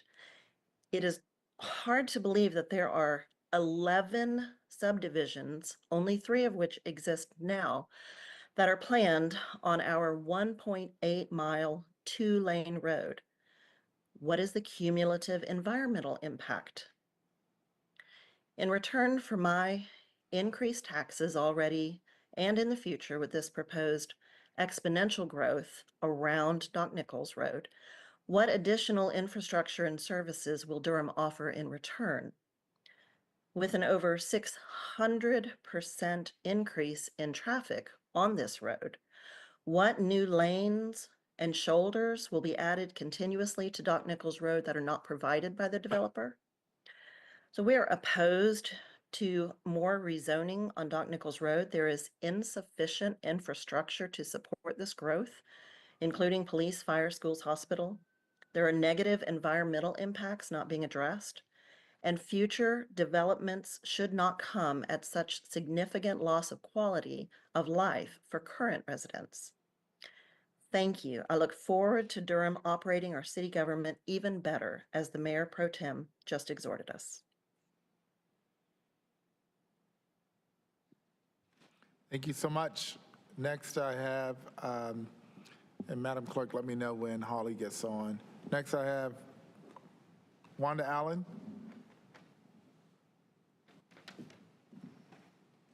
Wanda, can you hear me? Yes, I can. All right, Good evening, welcome. everyone. Yes, this is Wanda Allen, and I have spoken many times as we as taxpayers should not be responsible for the damage that is being created by these developments. Taxpayers have funded from fiscal year 20 to 23, $46.7 million to clean up the streams such as Little Lick Creek, Ellerby Creek, and Panther Creek. The idea of keep obtaining grant dollars and raising HOA fees to restore these streams and creeks has got to stop. Grove Park is an example, $1.5 million to a retention pond. Stagewood HOA fees are being increased to handle retention ponds not working correctly. Retention ponds for Olive Grove development has been dug out 4 times since it was constructed. Last week, they were digging it out again, and it still is draining into Lick Creek. A retention pond on Burton Road is flooding neighbors' yards. Retention pond off Sharon Road, flooding a resident's home, which now she has filed a lawsuit. So I have 2 questions. Question number 1, when is the city council going to realize that there is a problem and require the design and minimum standards that are addressing the stormwater erosion to be addressed? Question number 2, what does this developer plan tonight to exceed the minimum requirements to ensure the residents that are near this development are not flooded And we as taxpayers will not be responsible for cleaning up the streams and the lakes. We're at a point, you guys, we can't continue this. Thank you. Thank you so much. And now I'll move to my in-person speakers, which I have two. Ms. Pam Williams, followed by Pam Andrews, or whatever order you all have. I know you all coordinate, so. Thank you. Okay. I've got to take this off.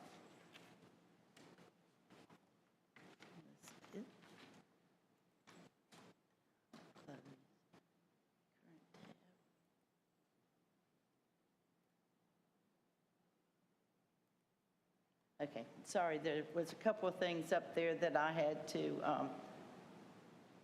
close down first.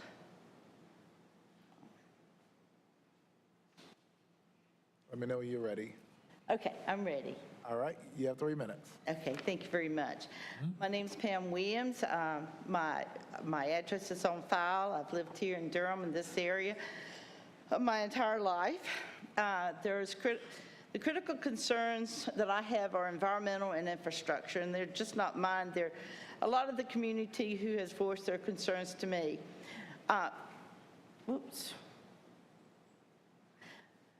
This roadway is still narrow and has no shoulders. There are no continuous sidewalks or bicyclist accommodations on this road. And even though the developers are adding left turn lanes, right turn lanes, there's no consistency to the bike lanes, no consistency to the sidewalks. Some sidewalks are 5 feet, some sidewalks are 10 feet, some have 4-foot paved shoulders, some have no shoulders. The 11 developments that are shown here on Olive Branch Road will generate over 11,000 vehicles per day. I'm not saying they're all going to be right on Doc Nichols. What's that thing? It keeps changing. I know. Right on Doc Nichols, but those 11 developments will generate, this thing is crazy, will generate over 11,000. Olive Branch has 8 developments that will generate 18,000 vehicles per day. The capacity for this road, Doc Nichols, is only 12,700, and it's very narrow, along with the narrow road on Olive Branch, which is coming along now. Actual traffic across the board is significantly understated, and given the number of units added and the current roadway design capacity. Almost every acre on Hurricane Creek, which is right behind these developments in here, has been clear-cutted and graded for the development, and the amount of traffic will be staggering. This proposal offers only a minimum in terms of open space and tree coverage. There is a need for this applicant and others to commit to development practices that exceed basic UDO compliance, such as enhanced stormwater management, mobility, and transportation improvement. Since I'm running out of time, I want to go to this.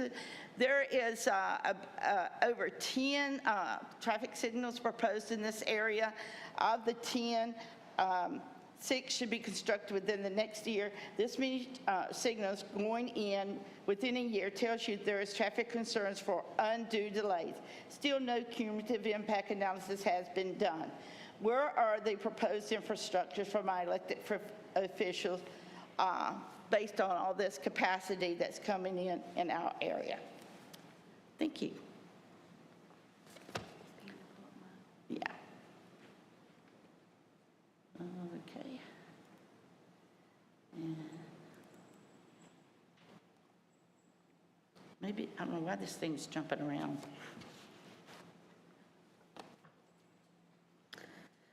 Good evening, everyone. Pamela Andrews, Wake Forest Highway. In the past 2 years, the Knight family has seen a ton of land clearing, blasting, and sediment pollution in their backyard creek that no Durham community member should be asked to endure.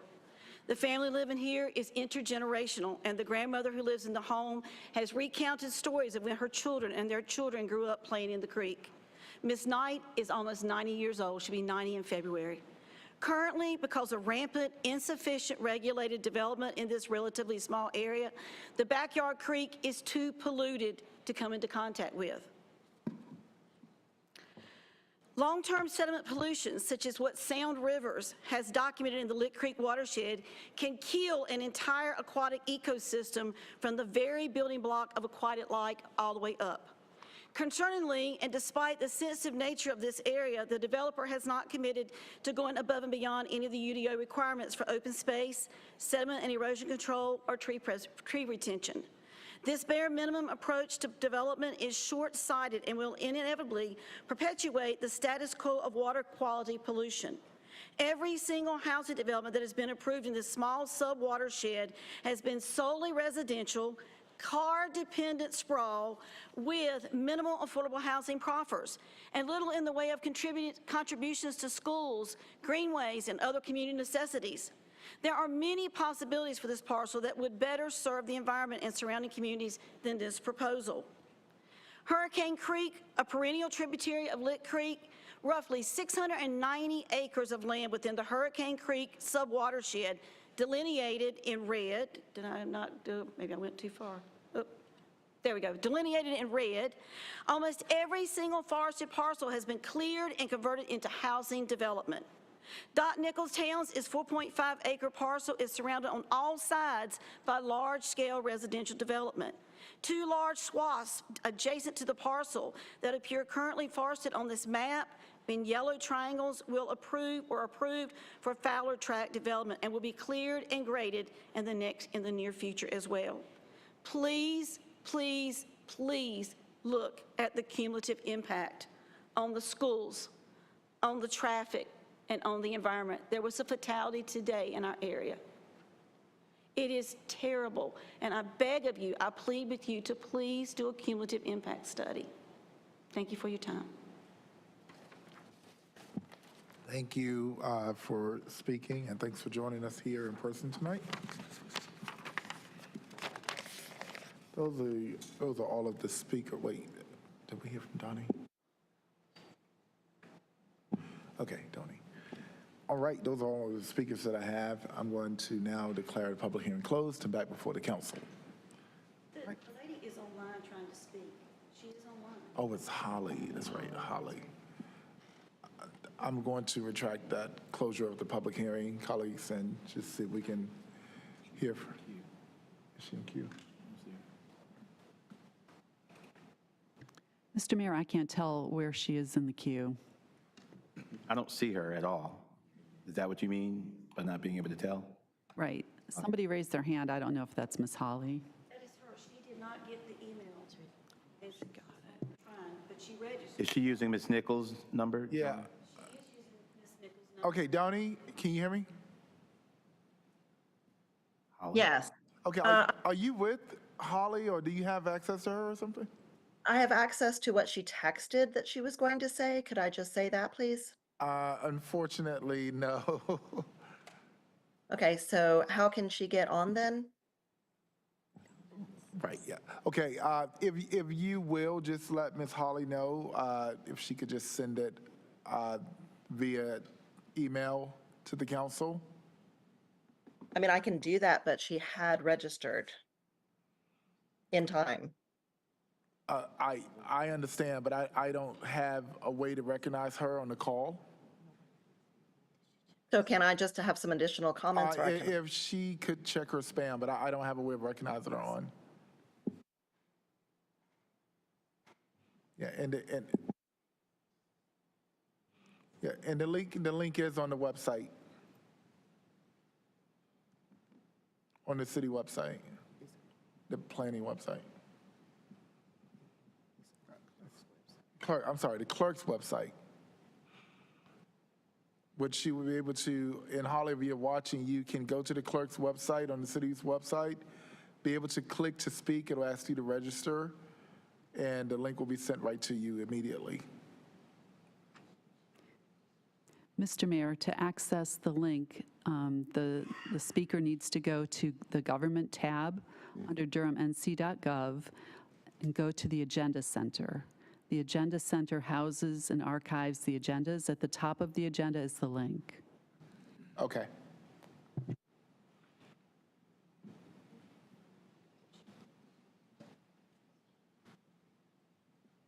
Let me know if you see anybody pop up.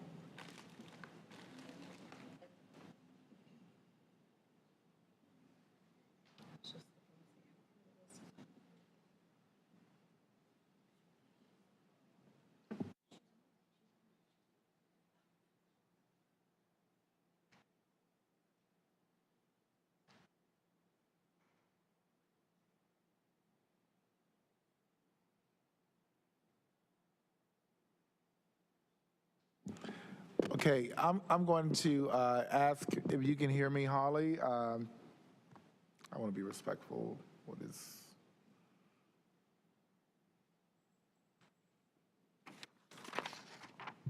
Ms. Bonnickson Jones, if you can hear me, if you will, just submit your comments to the council at council@durhamnc.gov so that we'll all receive it. Mr. Mayor, it's city council only. I'm sorry, city council only at durhamnc.gov. Okay, so we'll make sure we have it on public record. All right. At this time, I am going to declare the public hearing closed and back before the council.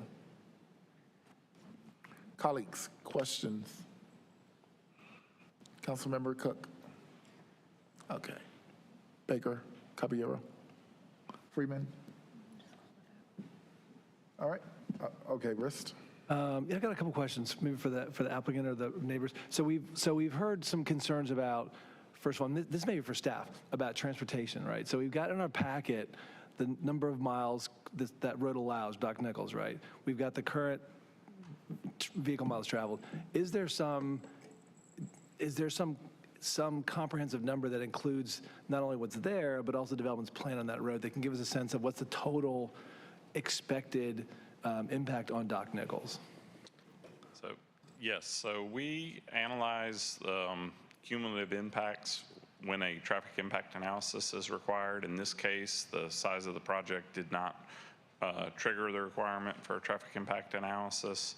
So you are, in the packet, you are basically seeing the existing traffic volumes, which are relatively low, less than 1,000 vehicles per day out on Doc Nichols, but that doesn't account for that future growth. So we only typically do that through a traffic impact analysis, and that's where I think the opposition was indicating the number of traffic signals have been proffered and required by developers through those traffic impact analysis. Well, thank you for that. So at either transportation planning, there's no larger sort of spreadsheet or sort of analysis of like what's of the multiple developments that are now underway, what that future impact could be, because each has individually, right, some expected impact. Correct. I mean, the only way to pick up those without a traffic impact analysis is through the triangle regional model. When we do those, feed in the land use assumptions based on the zoning and the comprehensive plan, assume a density, and then assign traffic based on those. And so the models run and projects those future traffic volumes. And who runs that model? Is that ours? That's through the MPO, and it's a regional model that's actually developed through ITRI and NCDOT and CAMPO, but it's a shared between CAMPO, DCHC, MPO. And we could request that, right? So, well, I mean, yeah, so we have the existing model. They're updating it now for the 2055? Yeah, MTV, yeah, that they're creating now. Okay, thank you. Okay, next question is about so there's concerns about water retention pond stormwater. So certainly with the increased storms we're seeing around the country and also in Durham, concern about stormwater. So I know that, or I think I understand from this proposal that you're proposing to meet the UDO in terms of stormwater capacity. And I'm wondering if you've considered sort of doing additional capacity to meet sort of beyond whatever the UDO requires. So, yeah, you're right that this proposal is meeting the UDO standard as it relates to stormwater control measures. Now, this is a small site, 4.5 acres. I just want to highlight one thing that we've committed to is limiting the total amount of impervious to 50%. On this site, so generally speaking, when you do beyond what the UDO requires, what you're generally talking about is a bigger pond. On 4.5 acres, that's proving pretty difficult to accommodate and still get the appropriate yield as far as unit count on the project. So we have not committed to additional stormwater standards on that.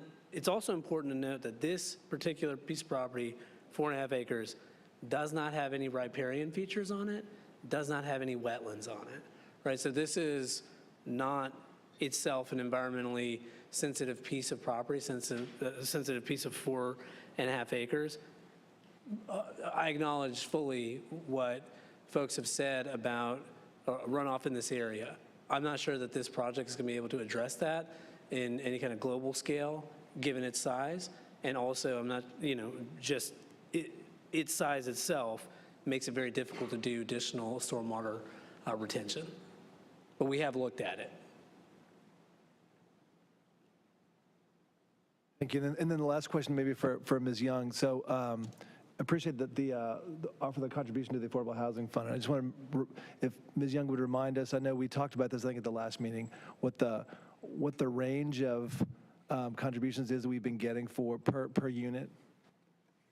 Certainly. We've seen everywhere from $100 to $1,000 per unit. The higher end of the range tends to be on projects with a smaller unit count, and the lower end tends to be on larger projects. Okay, thank you. All right, there are no other questions. Oh, Mayor Pro Tem, go ahead. Thank you, Mr. Mayor. I want to thank the members of our community who've raised some concerns, and I want to thank members of the Planning Commission for their comments as well. This was a split vote in the Planning Commission. I always start with the no's first in reading.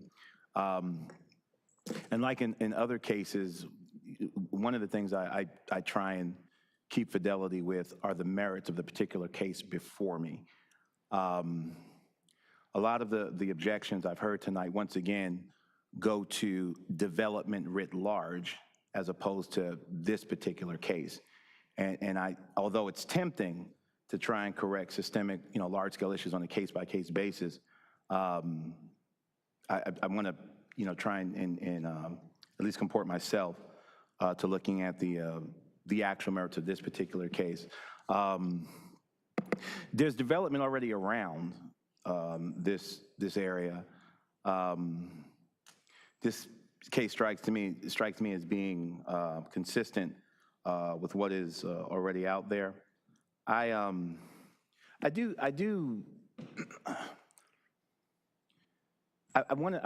to be sensitive because some of our folk in some of these cases, again, some of the complaints or concerns about an area were leveled at you before you went to your closing, particularly in the last few years. If you've moved here, people said the same thing about you adding traffic, and we're a growing city. So let me say as a, and I might catch some flack for this, as a public service to folk who are thinking about moving to Durham, if you're moving within our urban footprint or into our city and are moving or purchasing a home with the expectation that your area is going to look the same way it looks now in perpetuity, you probably should look for somewhere else to live. We are a growing city. My neighborhood does not look the same as when I purchased my home.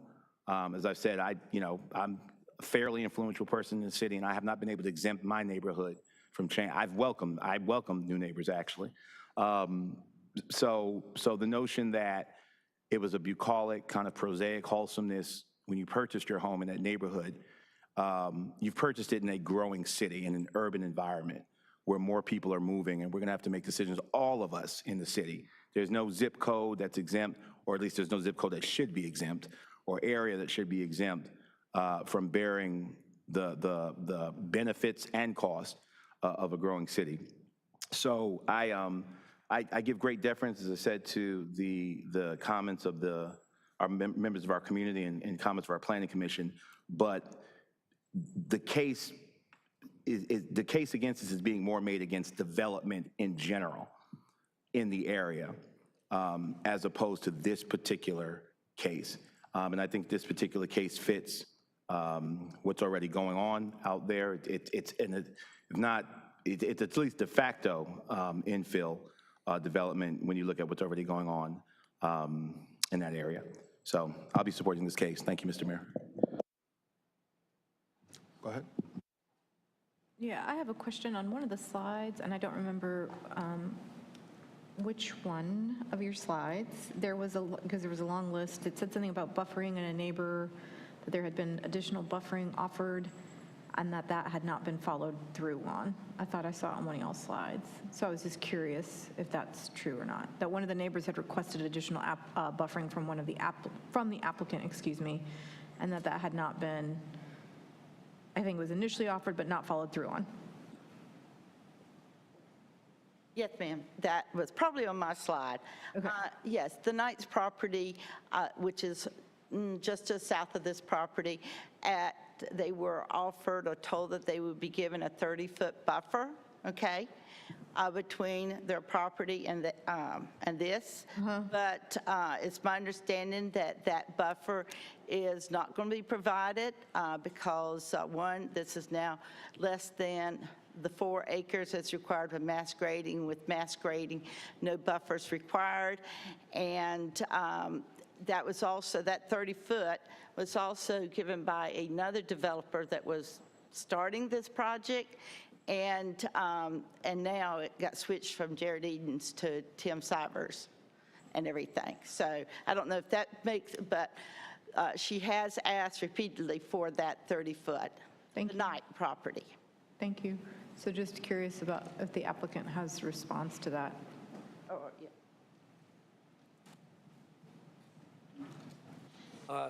Yeah, so let me first of all say that neither Mr. Sivers nor myself was involved in the additional previous rezoning application on this. I can't speak to it, but we were told that I think that that project was looking at putting a 30-foot buffer on the southern side. That project also was a lot more units. So some of the decisions we had to make in trying to figure out how to do this project in a way that we thought was, sensitive to the area.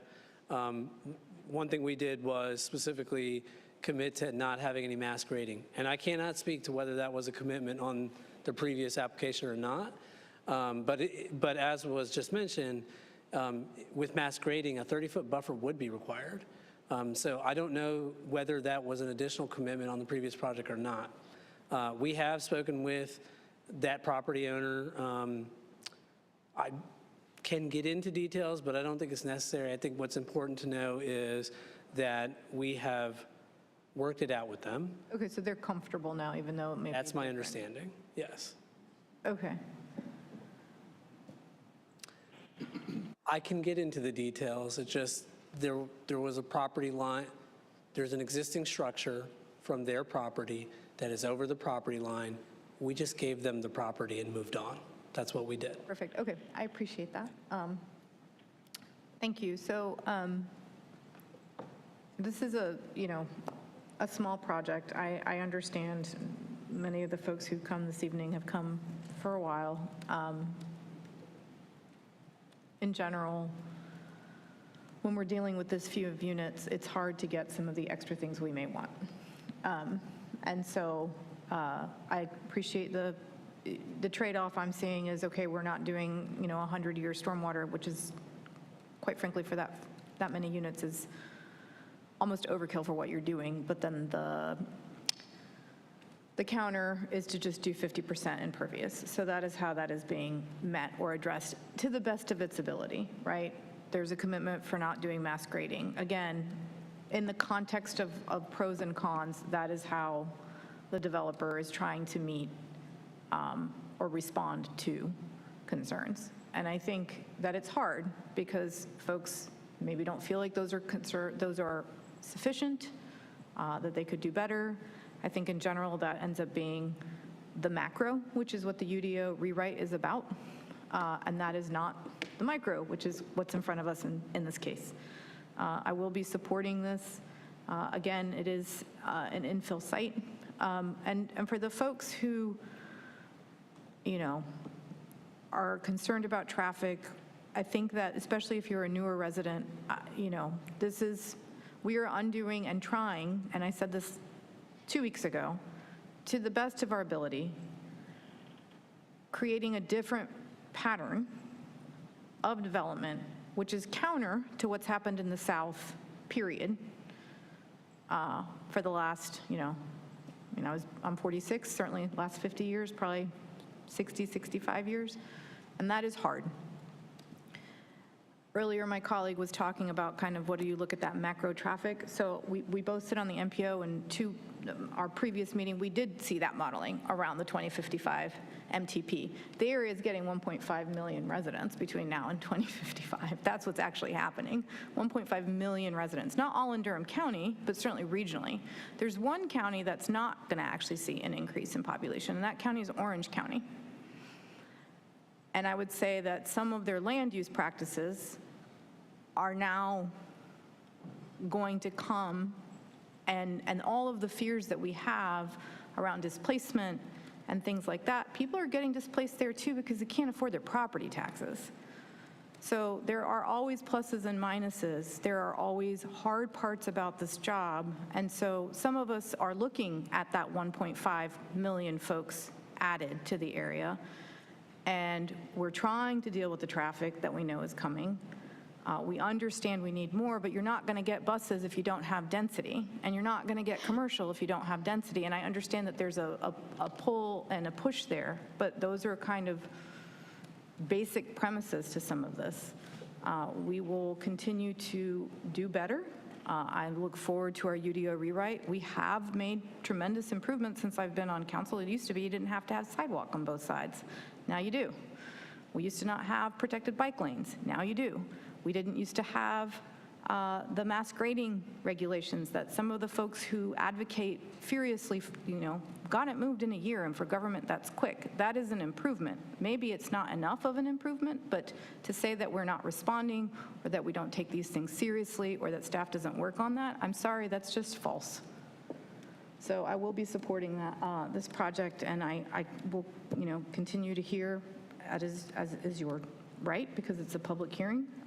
But those are and not everyone up here agrees, and that's fine too. Thank you. Thank you. Councilmember Cook.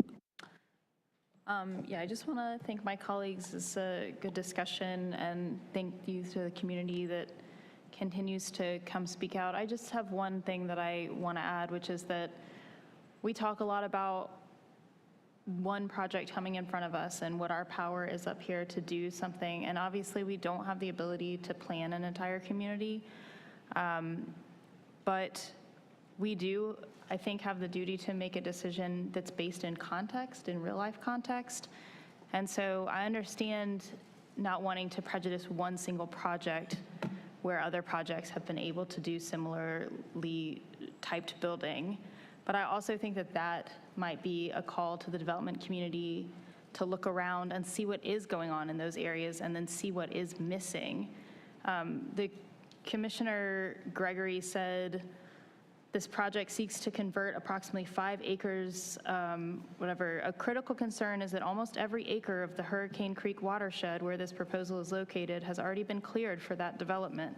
Given this context, it is disappointing to see a proposal that only offers the minimum in terms of open space and tree coverage requirements, and goes on to say some other things. But I think that that's the piece that really catches me, which is that I feel like the excuse is that, oh, it's just one project coming in front of us, but it's not. It's one project coming in front of us on the tail of a lot of other projects, and we know what those projects have been, and we see what's coming down the pipeline. And when folks apply for a zoning change, that's not a guarantee. That's an application. And just because you've spent the money and you've done the requisite work, it doesn't mean that you then get the zoning change. And so I think it's important to remember that these things come in context. They don't sit alone, even though they come up to us one at a time. But I appreciate what my colleagues said about the ways that things have been improving. And of course, I think that Councilmember Caballero did a great job of talking about the nuance that is here, which is that we do have pros and cons of growth. In my ideal world, I would see growth coming from the center out towards the urban boundary where we can sort of keep up with the growth and we can have the infrastructure following. But what we're instead seeing is less expensive land, let's just say what it is, in that outer rim being purchased by developers and being clear cut because that's a profit maximization. And we also seeing a lot of townhouses. And Attorney Ghosh said this last time at our meeting, what's not to love, said the developer about townhouses. And so I understand that that's why that's coming in front of us. It's not how I would like to see the city moving, and I think that it would make our lives a lot easier if it was moving from the dense city center out towards the residential area, and then folks could actually have the amenities and the affordable living that they deserve and need. But instead, we're seeing these projects that are like on the outskirts, and then we're coming in, and we just like cannot keep up for the infrastructure. So I don't think that this is the right project for this space. I really would like to see some diversity coming where we're buying up this land in the sort of outskirts and we don't have access to any food, amenities, all of these different things that I've talked about many, many times and what makes living affordable. It's not because I don't like this project, and it's not because I don't like building, and it's not because I don't want density, because I want all of those things. To me, this is not the right spot for this, given the context of the area and the environmental concerns that are there. Thank you. All right, any other comments?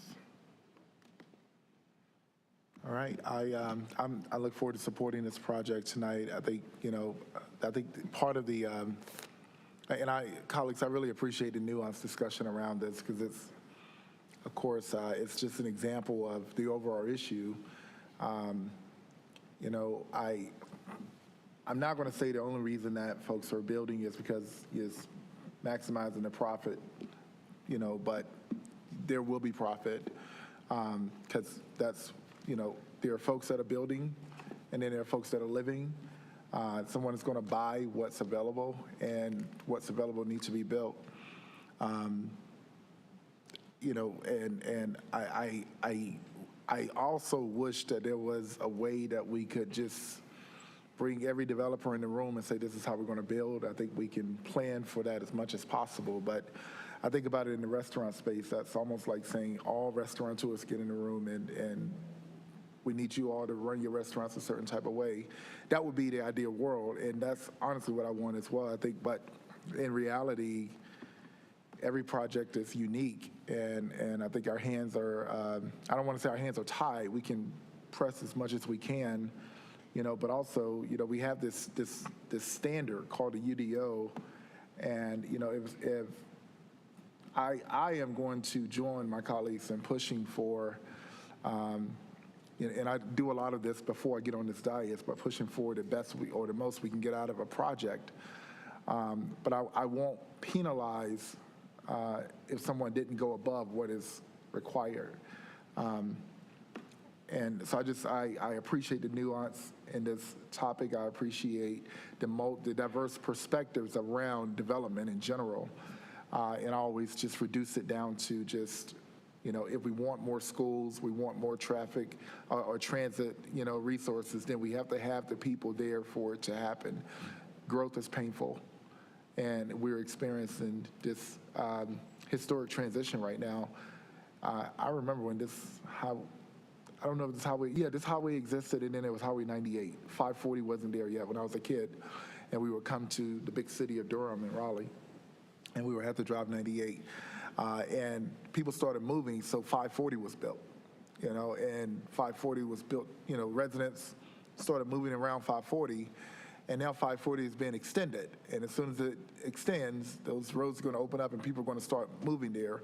But right now, Knightdale and Wendell and Zebulon is like getting a lot of influx, so they have to get the resources there. So I always reduce it down to just bare logic. And I think that's where we are with these projects. So I'm going to go ahead and call the yeah. I don't like taking the last word from you, but I just thought of something. I'm not going to speak directly to this project because I think you all everyone has done a good job speaking to it. I would just add that bringing all of the landowners together is a great idea and an important concept. And I think there's a really good model. 2016, Davidson, North Carolina conducted what's called the Rural Area Plan in northeastern Mecklenburg County. They brought all the landowners together. One thing, the new UDO is going to do a lot of great things. One thing that it doesn't do is look holistically at a region, at a large area or small area within our community, and coordinate between the different properties. It looks best practices, applies best practices to individual parcels. And this is where conducting area planning is so fruitful, is that coordination that you get between different landowners, bringing them in the same room and talking to them. And what they did in the Davidson Rural Area Plan was identified proactively, here are the areas that are very important to protect and preserve from an environmental standpoint. How can we work, and it crosses, of course, parcels, how can we work with the developers so that we can cluster development and make sure that when we cluster that development, that it is using the 3 Ds of walkability and transit-oriented development. Density, not just density, but density, diversity of uses, and design, and incorporating affordable housing. And they adopted the Rural Area Plan, incorporated the Rural Area Plan elements into the comprehensive plan, and actually adopted that straight into their UDO, which they called the Planning Ordinance in Davidson. So there are very, very good models out there. And I think there's some potential unique opportunities that we can pursue here in Durham, because I feel like we just kind of bang our heads on the wall. You know, if you look at this site, if you look at the development around it, we're looking at some of the most unsustainable kinds of development on the planet, which is American-style suburban planning, which is completely 100% auto-oriented. It's thousands upon thousands of acres of climate catastrophic development. It's one of Durham's most critical environmental crises, and it's self-inflicted. It wasn't imposed upon us. We have the power to do better, but you know, I don't want to litigate the past. I think that we have opportunities to do better for the future, even after tonight. No matter how the votes go tonight, I think that we can think through and bring our heads together and convene the different stakeholders that are necessary to look at the rest of what's going on in Southeast Durham and plan a more sustainable future. Thanks for that, Councilmember Caballero. Thank you, and I'm sorry. I know we want to be done, and I try and be succinct with my comments, and I give a lot of people grace on this dais, even when they don't deserve it. Davidson is one of the most affluent. It is a pristine, elitist college town, and I would love to see the impact. I grew up in Mecklenburg County. Renaissance Fest is off Poplar Road. It's in Cabarrus County. I would love to see what the decision that community made to keep their community pristine to the community next door. And I can tell you that the rest of Mecklenburg County and Charlotte Meck in general is rampantly overrun. And we in Durham have actually made really conscientious decisions to limit our sprawl. That's why we passed the urban growth boundary. And we did keep parts of Durham County. And it's unfair for the folks in eastern Durham County, because part of the reason you're feeling what you're feeling is because we did protect what was critically important. We protected a huge amount of northern Durham County for watershed and for preservation of farming communities. We made those decisions. We made those decisions decades ago, and that is impacting our land use. I would also like to say that part of the reason we're feeling what we're feeling in Durham County is because Chapel Hill and Carborough, another very pristine community that has lost a huge percentage of its black population, is because they didn't honor their buffer, and they didn't densify on the inside, which is one of the reasons that Orange County is actually losing population, has lost black population, has lost renters, has lost working class people. So we have all of these conversations about displacement and fear and gentrification, but we have ample opportunities and examples of how we actually have to be really careful. And I do think that we have a lot of lessons to learn in Durham, but I don't want to lift up elitist college towns as examples of how we should be moving forward. Thank you. All right, well, we're going to give our closed captioners a break after this vote. So, all right, Councilmember Freeman. Thank you. I wasn't gonna say anything, but I do appreciate the conversation, and I understand the complexity of how folks come to the decision. I think I just want to share that from my perspective, I think I try to keep it in a very, narrow scope and understanding all of what Councilmember Caballero just stated, and just understanding that it's hard to just imagine that as a city, especially with the 7 of us up on this diocese, that we know that we can do better and we haven't figured out exactly how. And I really can, I can appreciate the context of what you're saying about Mecklenburg County, and I can really appreciate what the mayor's saying about, 540.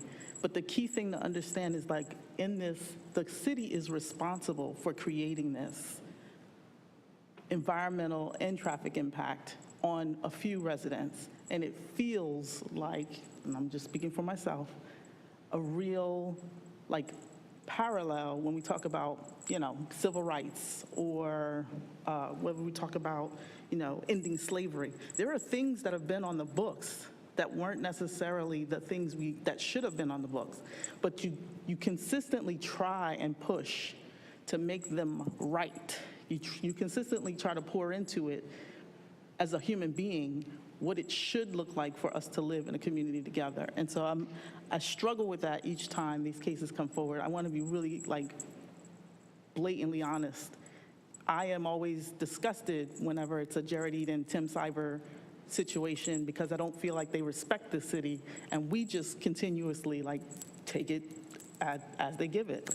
And every time that Neil Ghosh comes up, it's always a, very tenuous conversation, because he knows he has the votes.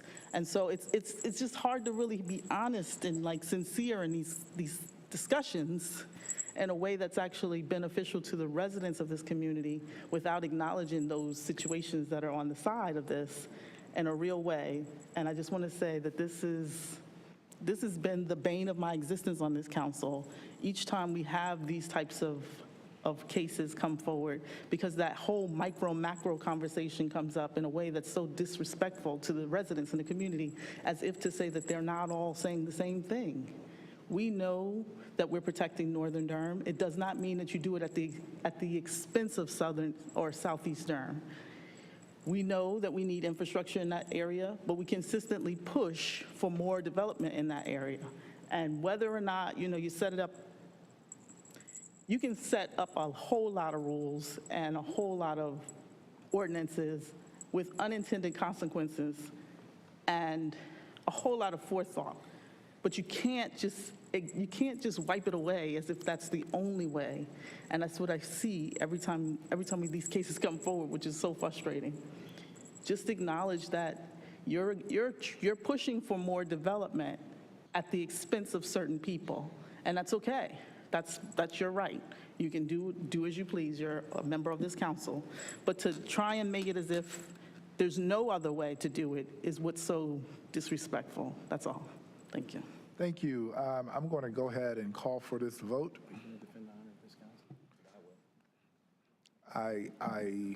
Point of order. Yes. It is beneath this council to personally attack individuals who come before it. I resent the implication that any developer has the votes, whatever that means. My belief is that every council member up here conducts himself with integrity and casts votes based upon the facts that are presented. If any member of this council has any knowledge or evidence that members of this council are already casting votes before the vote is actually taken, they should present it. And if not, they should stop making implications and casting aspersions and having the unmitigated arrogance to think that doing it the right way means voting the way I vote. Thank you, Mr. Mayor. Thank you. I'm going to go ahead and call for the question here, and I'll now entertain a motion to adopt an ordinance annexing Dr. Nichols Towns into the city of Durham, and to authorize the city manager to enter into a utility extension agreement with Milan Realty, LLC. Moved as read. Second. It's been moved and properly seconded. Madam Clerk, can you please open the vote?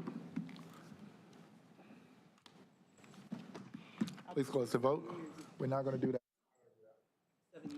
I'll now entertain a motion to adopt an ordinance amending. Mr. Mayor, I'm sorry. the motion passes 4-3 with council members Baker, Cook, and Freeman voting no.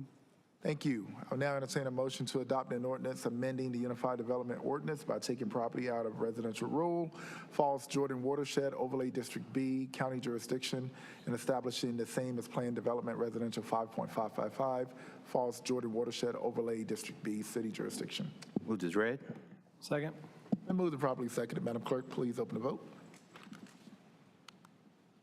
Please close the vote. And again, the vote is 4-3 with council members Baker, Cook, and Freeman voting no. Thank you. And lastly, I'll entertain a motion to adopt a consistency statement as required by North Carolina General Statute Section 160D-605. Move to adopt consistency. Second. Then moved and properly seconded. Madam Clerk, please open the vote. Please close the vote. Motion passes unanimously. Thank you. I'm going to take a break here for our closed captioners, but colleagues, I need us to take a break too. Take a break, get some water, cool down. Let's get back to the folks' business. Thank you. Be back at 9:23.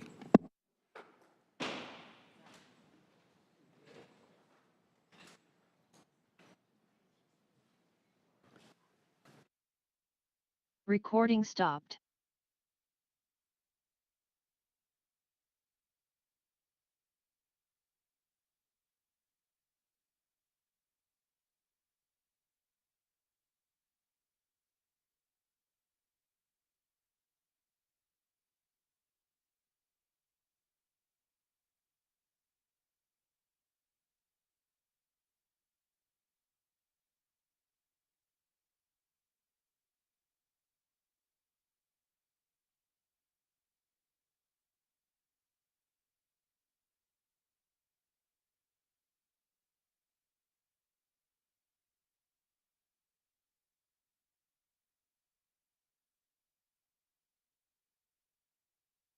So Tasha, $60 million sounds like a lot to build 12 miles of sidewalks.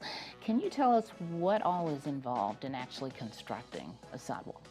Yes, these are not simply sidewalk projects, but some of them are actually road construction projects. There is a lot involved, and what is represented here is the full cost of project delivery. There will be design costs, consultant costs associated with the acquisition of right-of-ways, the relocation of utilities, as well as project management oversight and inspection. That is in addition to the actual construction costs associated with each project. Additionally, some of these projects require significant lane widening, even some culvert extensions. So these are not simply sidewalk projects, but some of them are actually road construction projects.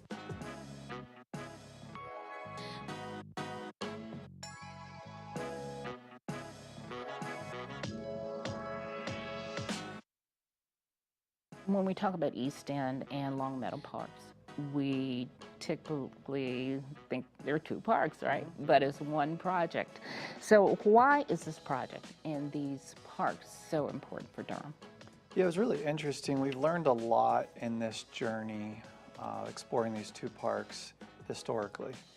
And we've learned that both of these parks, when they first began, these were segregated parks.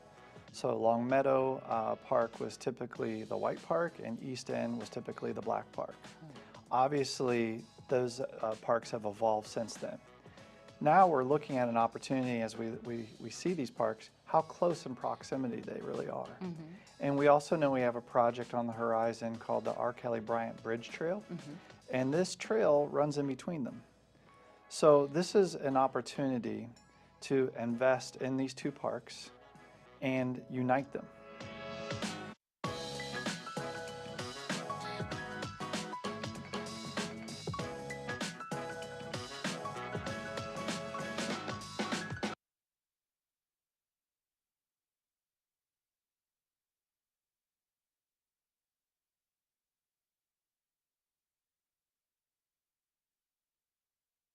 Owning a home provides a sense of financial stability, family, community, and pride. But housing prices are now higher than ever, making it hard for many Durham residents to afford their first home. That's why the City of Durham is offering the Down Payment Assistance Program to support eligible individuals with up to $80,000 in 0% interest forgivable loans to purchase a house within the city limits. Visit this site or call to find out if you qualify for the program.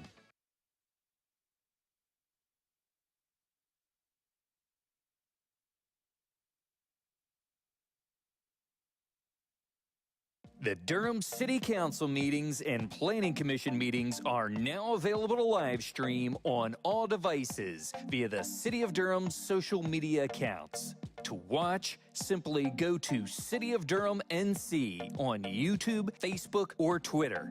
Devices include phones, tablets, laptops, desktops, streaming boxes and sticks, and smart TVs. The easiest way to view the live stream on smart TVs and streaming devices, such as the Roku, Apple TV, and Amazon Fire TV, is via the YouTube app. Now you can follow along with the latest developments in the Durham community at dinner, your kids' game, the mall, in bed, during a breather, in the bathtub, and even on the International Space Station.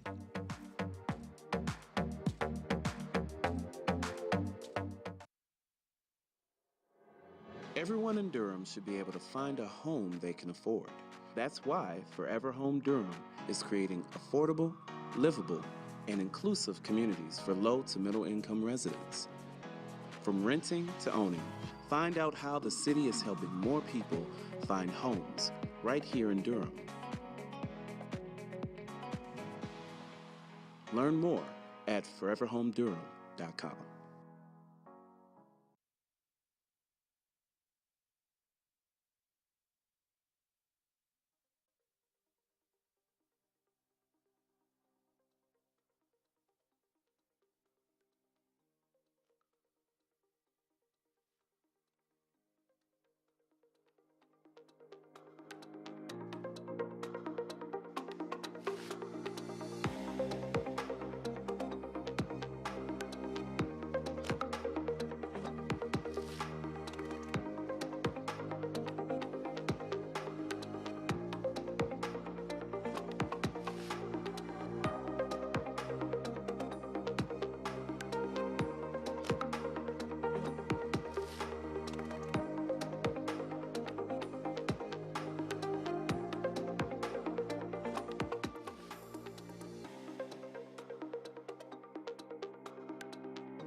I came to the city to develop leadership and supervisory skills.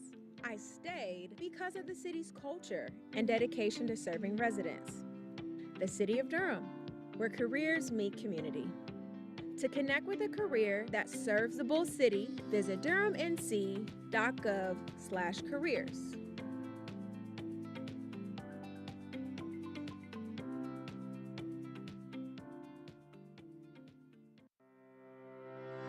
came to the city for the great insurance and retirement benefits, but I stayed for stability and vacation time. The city of Durham, where careers meet community. To connect with a career that serves the Bull City, visit durhamnc.gov/careers.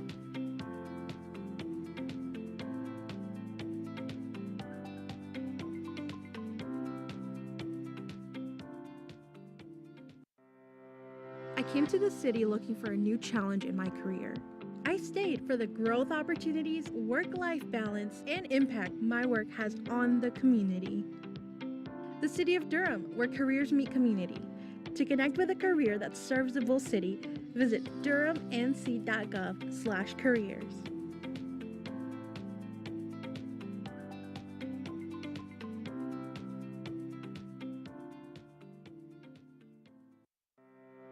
Vine a la ciudad en busca de un nuevo reto para mi carrera. Me quedé por las oportunidades de crecimiento, el balance entre la vida laboral y el personal y el impacto de mi trabajo en la comunidad. La ciudad de Durham, donde las carreras se encuentran con la comunidad. Para conectarse con una carrera que sirve a la ciudad del Toro, visite durhamnc.gov/careers.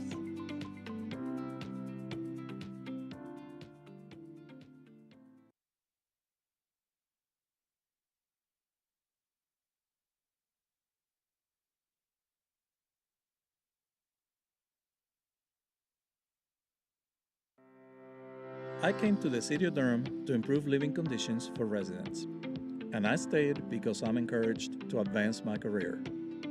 The City of Durham, where careers meet community.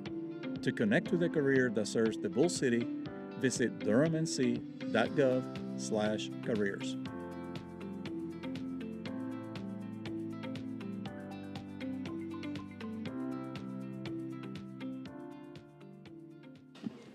Colleagues, let's bring it back, please. Vine a la ciudad de Durham para mejorar las condiciones de vida de los residentes.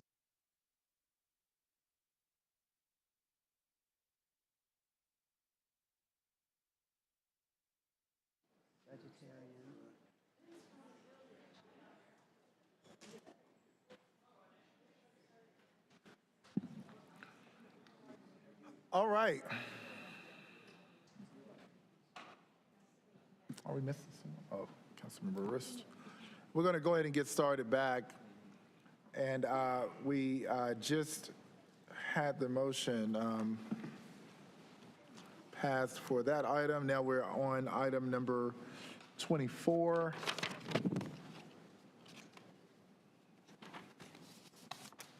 Get all my cards here. I'm glad the camera doesn't pick up my workspace here. It's pretty bad. Pam Williams, Pam Andrews. And that's what I have online. Okay. All right. So as we are getting into this, colleagues, I'd like to remind us that as we are having our commentary, let's make sure we try our best. I know we're all passionate about this work, but if we could just remain respectful to one another. But also, let's not call anyone out by name. That does, especially the public, it leaves us exposed in a way we don't want to be exposed legally. So let's make sure we don't do that. All right, let's hear the staff report for item number 24, Consolidated Annexation, Tri-Creek. Thank you. A request for a utility extension agreement, voluntary annexation, an initial zoning map change has been received from Tim Sivers of Cunity for 3 parcels of land totaling 5.801 acres and located at 6005, 6017, and 6023 Leesville Road. This annexation petition is for a contiguous expansion of the primary corporate limits. The current zoning is residential rural. The applicant proposes to change this designation to Plan Development Residential 3.768 with a textual development plan to allow up to 20 townhouse units with accessory uses. The properties are currently designated mixed residential neighborhood in the place type map. The proposed Plan Development Residential 3.768 zoning district is generally consistent with the designated use shown in the place type map. If the proposed zoning is approved, there will be no change to the place type designation. Thank you. Staff and the applicant are available for any questions. Thank you. You've heard the staff report. Are there any questions technically for staff? All right, at this time, I'll declare the public hearing open. Will the applicant please come up? Good evening. How much time do you think you need? 5 to 7 minutes approximately. All right, let's put 7 minutes on the clock. Thank you.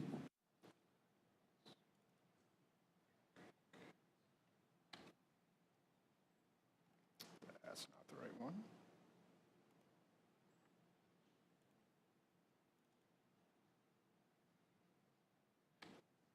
There we go. Thank you. I won't do your presentation for you. Good evening, Mayor Williams, members of the council. Tim Sivers with Cunity, 16 Consultant Place. Thank you to all the staff, Andrew for your presentation, and all the staff for their work on this project. In front of you this evening is a project very much like the previous one that was just discussed. This is a small infill project titled Tie Creek. The image in front of you and in the upcoming slides will show this is truly an infill development that follows recent design of the area. The development to the north, shown here with the townhome parcels, is currently under construction, while this proposed project contains 2 single-family homes on 3 parcels owned by my client, Y&E Properties. This project contains a total of 5.801 acres, located in the suburban tier, and does require annexation this evening. The proposal to rezone this parcel to 3.768 with a maximum of 20 townhome units is consistent with the place type map. The main difference between this proposal and the one that was just heard is this development will have an access point through the development to the north. There will not be a vehicular access point onto Leesville Road directly from this development. This slide illustrates that our proposed place type map is consistent, as staff stated earlier. This slide shows the consistency provided within our proposed zone of PDR 3.768 with the surrounding density zones of PDR 3.755 to the north and Carolina Arbors to the south at 3.700. The text-only development plan can be hard to imagine how projects will be developed. So I created this slide to show a conceptual plan of what this development could potentially look like. These are not graphic commitments, but simply provided to help paint a picture for you this evening. The townhomes could be located in this western portion of the development to minimize the impact to the stream. The access will be from the designed street stub to the northwest corner, and a 10-foot wide concrete multi-use path will be constructed along the right-of-way. This path will be used to connect to the existing development that is under construction today. My final slide this evening highlights the key text commitments of this development.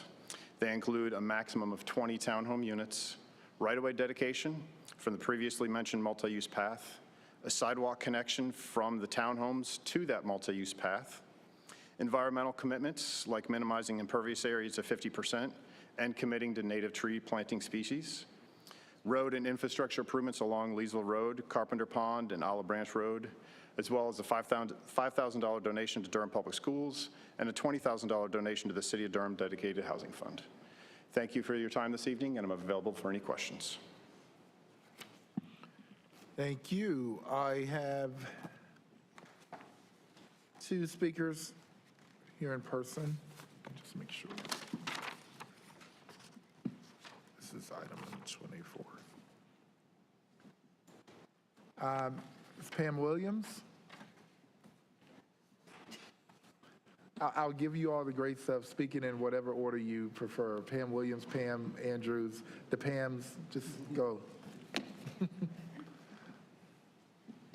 Okay.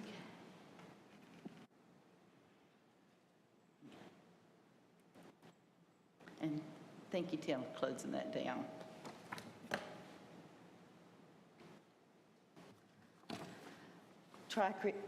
Creek Townhomes, Leesville Road. As you can see, this is Tri Creek. This is Everton, 330 townhomes. Leesville Assemblage, 344 townhomes. Teeterham, 66. Courtyard, 84. Just up here north of Fennel Farms is Fowler Tract, 261 townhomes. Right here is Towns of Leesville, another 120 townhomes. This area has townhomes, is what I want, and these are all proposed. You can see the grading that has taken place so far that is being built. That's 824 shown on this page, townhomes, not including the Fennel Farms 1301 or the Fowler Tract. A comprehensive review and assessment of all additional traffic and infrastructure impacts, including school, police, fire station, given all the development in the area, hasn't been done. This is a relatively small project, but cumulative impacts of all the smaller projects, such as this one, cannot be overstated. This project does not include policies outlined in the comprehensive plan, like universal design, green building, tree coverage, more than UDO. This also, as you can see, there's no parks planned in this area. There's no grocery stores. There's no place to walk to here. Put the sidewalks out there, but there's no place to go. One of my big concerns on this is I'm concerned about only providing a 10-foot right-of-way dedication. Fennel Farms, Dale Webb, Tennyson, and the Towns of Leesville all provide the 25-foot dedicated right-of-way. I'm not sure why it's stated only a 10-foot dedicated right-of-way. And I don't know if some of these other developments, such as Everton or Leesville Assembly, looking at what's on the road, it almost looks like they provided less than a 25 based on the construction out there now. So I'm opposed to another townhome, another high density. I don't have anywhere to walk to now. And until the state or the city decides to do some infrastructure improvements, I will not have any place to walk to in the next 30, 40 years. I don't think I'll be here then, but anyway, my kids. But I live on this area right here, so I am very familiar with this area. Thank you. And now, I was trying to get your side, Pam.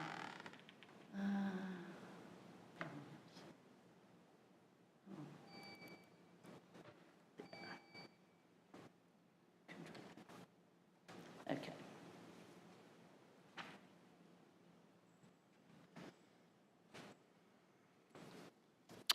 Good evening, Pamela Andrews, Wake Forest Highway again, still living there. Tri-Creek development will further impact surrounding waterways, our creeks, our tributaries.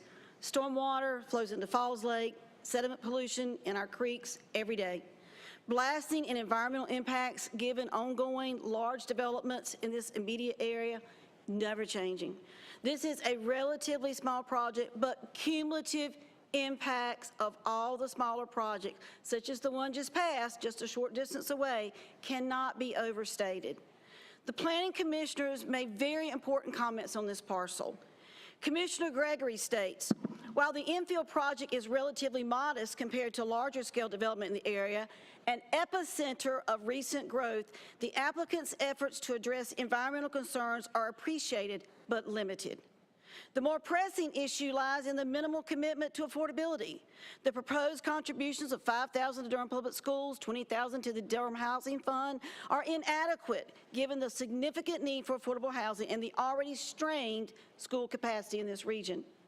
Commissioner Johnson states, and while I recognize the $20K and the $5K proffers respectively for the Durham Dedicated Housing Fund in schools, why not designate units at AMI levels for 30 years and more money to schools given long-term impacts? Finally, I suggest a comprehensive review assessment of all additional traffic and infrastructure impacts, including schools, and might I add, police, firemen, EMS, given all the development in this area, recently completed or underway. Recognizing this as a relative small project, but aggregate impacts. That's from Commissioner Johnson. Commissioner Woke said, Clear cutting and excess impervious surfaces are contributing to excessive erosion, and this is jeopardizing water quality in surrounding waterways. She adds, following policies in the comprehensive plan like universal design principles, using green building techniques, and offering tree coverage in excess of the UDO would make this project more appealing. These are my photos. I took them today. We measured at my house, which is about a mile from this site right here. 1.75 inches fell last Thursday. With a small amount of rainfall, this is what flows into Lick Creek and Falls Lake every time it rains, folks. The sediment control measures are not adequately working. Please take the suggestions of the planning commissions. Southeast Durham needs help immediately. There's not going to be anything left by the time the UDO is rewritten. We go to these meetings, we participate in everything you tell us to participate in. We are an A+ student for y'all. We do everything. But it's going to be too late by 2025 when this is written. It's all gone. Please, please, please look at this. Thank you so much. Thank you.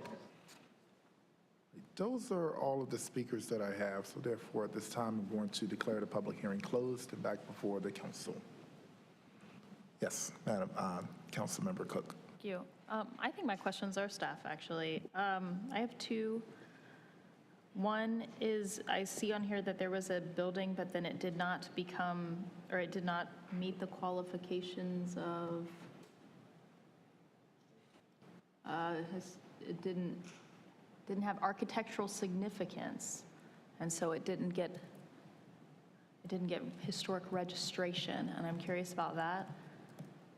And then my next question is going to be about calculating school capacity, if y'all just take a heads up.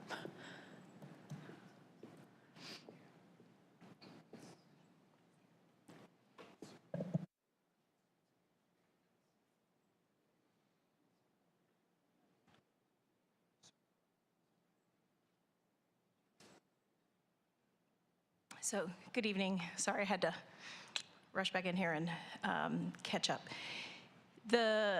When something is ineligible, whether it be National Register in this case or local designation because of lack of architectural integrity, usually means that the structure has either degraded or been altered so that it no longer looks like what it did originally, and that is why it is ineligible. Yeah, and my next question is just these are single-family homes, they're attached, but normally when we see this number, we see a little bit higher on the estimation of impact for students, and I'm wondering how we got to 1. Yes. It's really low. Sure, Aaron Kane, excuse me, Aaron Kane with the Planning Department. So we had some recent conversations with Durham Public Schools, and they have come up with a new model. We received that model from them towards the end of September and have been integrating that into our reports. It's a much better model. It's a much more accurate model, but you are going to see going forward lower estimates of student generation rates based on the improved model from Durham Public Schools.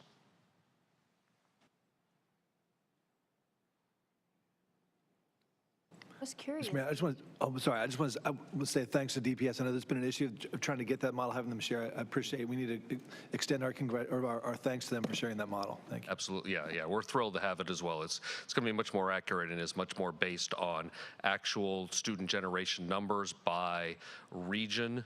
Under their new model, it's done by region, so there are 5 regions, and so we have student generation rates by region and by housing type. And we're able, again, they are reflective of actual Durham numbers rather than kind of more regional models or models that incorporate other jurisdictions. Interesting. Okay, it's done by region. I just think that's interesting because this region is changing drastically. Like it already looks very different than it did a couple years ago, and in 5-10 years, it's going to look totally different. Mm-hmm. And so, I think that's interesting because it seems like if there's going to be a ton of townhouses that probably families are going to move in there at some point. It's quite possible, and DPS will be updating its model regularly. I don't know if that's going to be an annual update or not, but I know they plan on updating the model regularly. Townhouses in the new model have a significantly lower student generation rate than we were previously modeling. Interesting. Okay, thank you. Councilmember Baker, Caballero, Freeman, Rist, Mayor Pro Tem. All right. Thank you. I have no comments. At this time, I will entertain a motion to adopt an ordinance annexing Tri Creek into the city of Durham and to authorize the city manager to enter into a utility extension agreement with Marsh and Partners LLC. Moved as read. Second. It's been moved and properly seconded. Madam Clerk, please open the vote. Please close the vote. And now, sorry. The motion passes 4-3 with council members Baker, Cook, and Freeman voting no. And I'll entertain a motion now to adopt an ordinance amending the Unified Development Ordinance by taking property out of residential rural Falls Jordan Watershed Overlay District B, county jurisdiction, and establishing the same as planned development residential 3.768 Falls Jordan Watershed Overlay District B, city jurisdiction. Moved as read. Second. It's been moved and properly seconded. Madam Clerk, please open the vote. Please close. And again, the motion passes 4-3 with council members Baker, Cook, and Freeman voting no. Thank you. And lastly, I'll entertain a motion to adopt a consistency statement as required by North Carolina General Statute Section 160D-605. So moved. Second. It's been moved and properly seconded. Madam Clerk, please open the vote.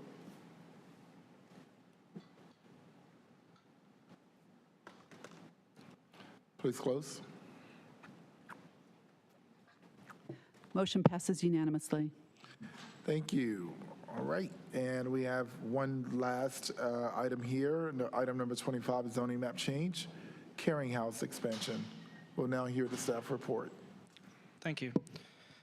A request to amend an existing graphic development plan has been received from Sasha Zarsur of Caring House for one 3.97 acre portion of a parcel located at 2625 Pickett Road. The current zoning is planned development residential 0.000. The applicant proposes to keep this zoning designation but amend the existing development plan for the 3.97 acre portion of the site. The proposal would not change the zoning or the allowed use of the site, but would modify the existing development plan commitments to allow for the expansion of existing building to accommodate additional multifamily units. Modifications to the graphic development plan include removing the impervious surface limitation of 31,800 square feet, the open space minimum requirement of 85,700 square feet, and amending the rear setback requirement from 25 to 10 feet, along with the front setback from 25 to 8 feet. While these committed standards would be removed or adjusted, all Unified Development Ordinance and City Stormwater Code requirements would still apply at the site plan stage. This would include environmental regulations, such as any applicable impervious surface limitations. The properties are currently designated Department of Townhouse Neighborhood on the place type map. The proposed planned development residential 0.000 zoning is generally consistent with that designated place type. Thank you. Staff and the applicant are available for any questions.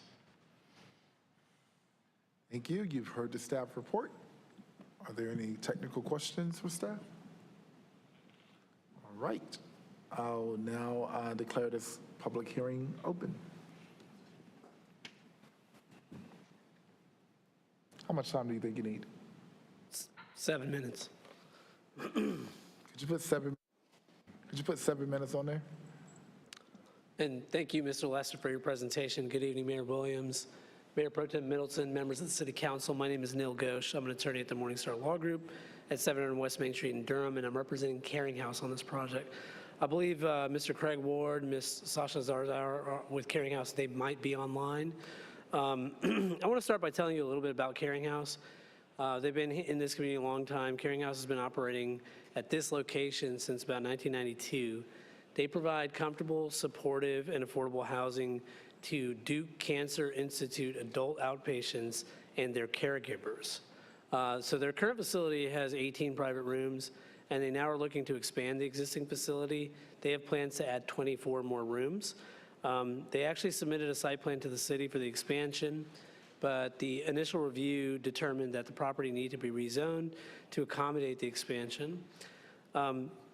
So just to be clear, the use is not changing, but the property they operate on is subject to a development plan which has some very specific square footages or square footage limitations built into the zoning. It also has other features that do not reflect what already has been built or what they're planning on building, and it also doesn't reflect some of the city's plans. So this request is an amendment to the existing development plan that basically is meant to clean up aspects of the development plan. The use, as I said, remains the same, but this is an old development plan. I think it's in your package. It doesn't look like a development plan that we're used to seeing. The graphic components of the plan were not and will not be considered committed elements, but some of the textual components are considered committed elements, so we're removing or amending those. The other thing I want to touch on is the property itself. The project is proposed on about 4 acres of a parcel which is 22.35 acres overall and which exists on 3 sides of an intersection. It is perhaps the strangest single tax parcel that I've ever come across. But this property is split zone, and our application impacts only the section of the parcel which currently is zoned PDR 0.000. The zoning on the rest of the property is not changing in any way at all. We are requesting to remove all the set square footages. The way they are written on the development plan, currently, they're not written as maximums, they're not written as minimums, they're written as absolutes. It's my understanding that the total amount of impervious which exists today exceeds the amount allowed by the D plan in all the listed categories. Additionally, we're getting rid of the 15-foot right-of-way dedication shown along Pickett Road. That right-of-way never was dedicated to the city, and in recent conversations about this application, the city has expressed they don't have any plans to expand Pickett Road. So basically, the city does not want additional right-of-way on Pickett Road here. So we're removing that from the development plan. The development plan also uses the term setback and sets a dimension for it on the front and back of the property. We've updated that term appropriately to street yard and rear yard and adjusted the dimensions to reflect today's UDO. So those are the technical components of this project, but this is an important project. Caring House has been a positive institution providing community for people in need in Durham for decades. I already mentioned that they faced one setback when they learned after submitting their site plan that the property needed to be rezoned. I think you all are familiar with how long the rezoning process is in Durham, so that's a pretty big setback. So my hope is that they can deliver this project as quickly as possible so that they can carry out their mission for more people. Thanks for your time. Happy to answer any questions you might have. Thank you. Thank you, Mr. Ghosh. No extra points because you dressed like me today. You look great. No extra points. I promise you. All right, colleagues, are there any comments? Couple questions. So on that, so it sounds like what you're saying is that 100% impervious would be allowable, but only on this portion that we're sort of talking about. Not the. There's still a 15% minimum open space on the whole. So assemblage, right? I think the staff report does mention that this property is not in a watershed overlay. So actually, all of the property is like the entire tax parcel is subject. Does not have impervious limitations. I believe that's correct. Now, this portion of the property has specific square footage limitations for impervious, for parking, for the building, et cetera. It's listed that way on the development plan. If you were to do a development plan today, you wouldn't write it that way. And as I said, these are not listed as minimums or maximums. It says the building is going to be X number of square feet, the parking is going to be X number of square feet. And I just put, the way I would describe it is, that's just not true. That's not what's on the ground today. That's not what was built. So now that they're trying to expand it, we have to adjust those numbers. And so basically all we're doing is saying we're getting rid of those specified limits, And then the UDO default, therefore, for this property is 100%. Gotcha. And there is a sidewalk along Pickett on the I think that's correct. There is a sidewalk along Pickett, if I remember correctly. on the frontage, yeah. Yeah. Thank you. Right. Any other, Councilmember Cook. I was just wondering if staff could speak to the right-of-way part of that. Sure. It just never got dedicated, and how did that happen, and why don't? Yeah, I don't know the history behind this parcel. I suspect, as part of the previous site plan, it was probably required to be dedicated and either did not get dedicated, and so it'll be required to be cleaned up as part of this application. And the city does not have interest in a dedication at this point. How come? I'm sorry, can you repeat? Well, that's what I understood Attorney Ghosh to say, was that. Yeah, the city indicated that they don't want the additional right-of-way because they don't have plans to expand. So they asked us to remove that from the development plan. Okay. So that it wouldn't be a condition of the zoning because they don't want the right-of-way. Okay, yeah. So, I mean, my guess is that I wasn't familiar with the history of the previous zoning. There was probably the comprehensive transportation plan or thoroughfare plan at the time probably had a additional widening of Pickett Road beyond what is now currently planned. So it would have been on there with that. So, So that's why the development plan had the widening or the dedication, but it was not ever recorded. So, but it's no longer part of the current adopted plan. Okay, thank you. Any other questions? All right. Well, I'll now call the question and entertain a motion to adopt an ordinance amending the Unified Development Ordinance by taking property out of a planned development residential 0.000 and establishing the same as planned development residential 0.000. So moved. I just want to make sure very clearly that I've been a volunteer at this location. I just want to make sure that that doesn't hinder me from voting on this matter. I'm just joking. Okay. I think you're all good. It's been moved and properly seconded. It wasn't second already, yeah. It's been moved and properly seconded. Madam Clerk, can you please open the vote? Please close the vote. Motion passes unanimously. Thank you. And I will also entertain a motion to adopt a consistency statement as required by North Carolina General Statute, Section 160D-605. Move to adopt consistency. Second. It's been moved and properly seconded by everyone. Madam Clerk, please open the vote. Please close the vote. Motion passes 7-0. All right. Thank you all so much. Please join us on November 23rd, I believe, for the Christmas tree lighting. Yep. I think at 2 p.m. It's 2 to 6 for the day's events, but look at the calendars. Thank you all so much for a good meeting. We are now adjourned.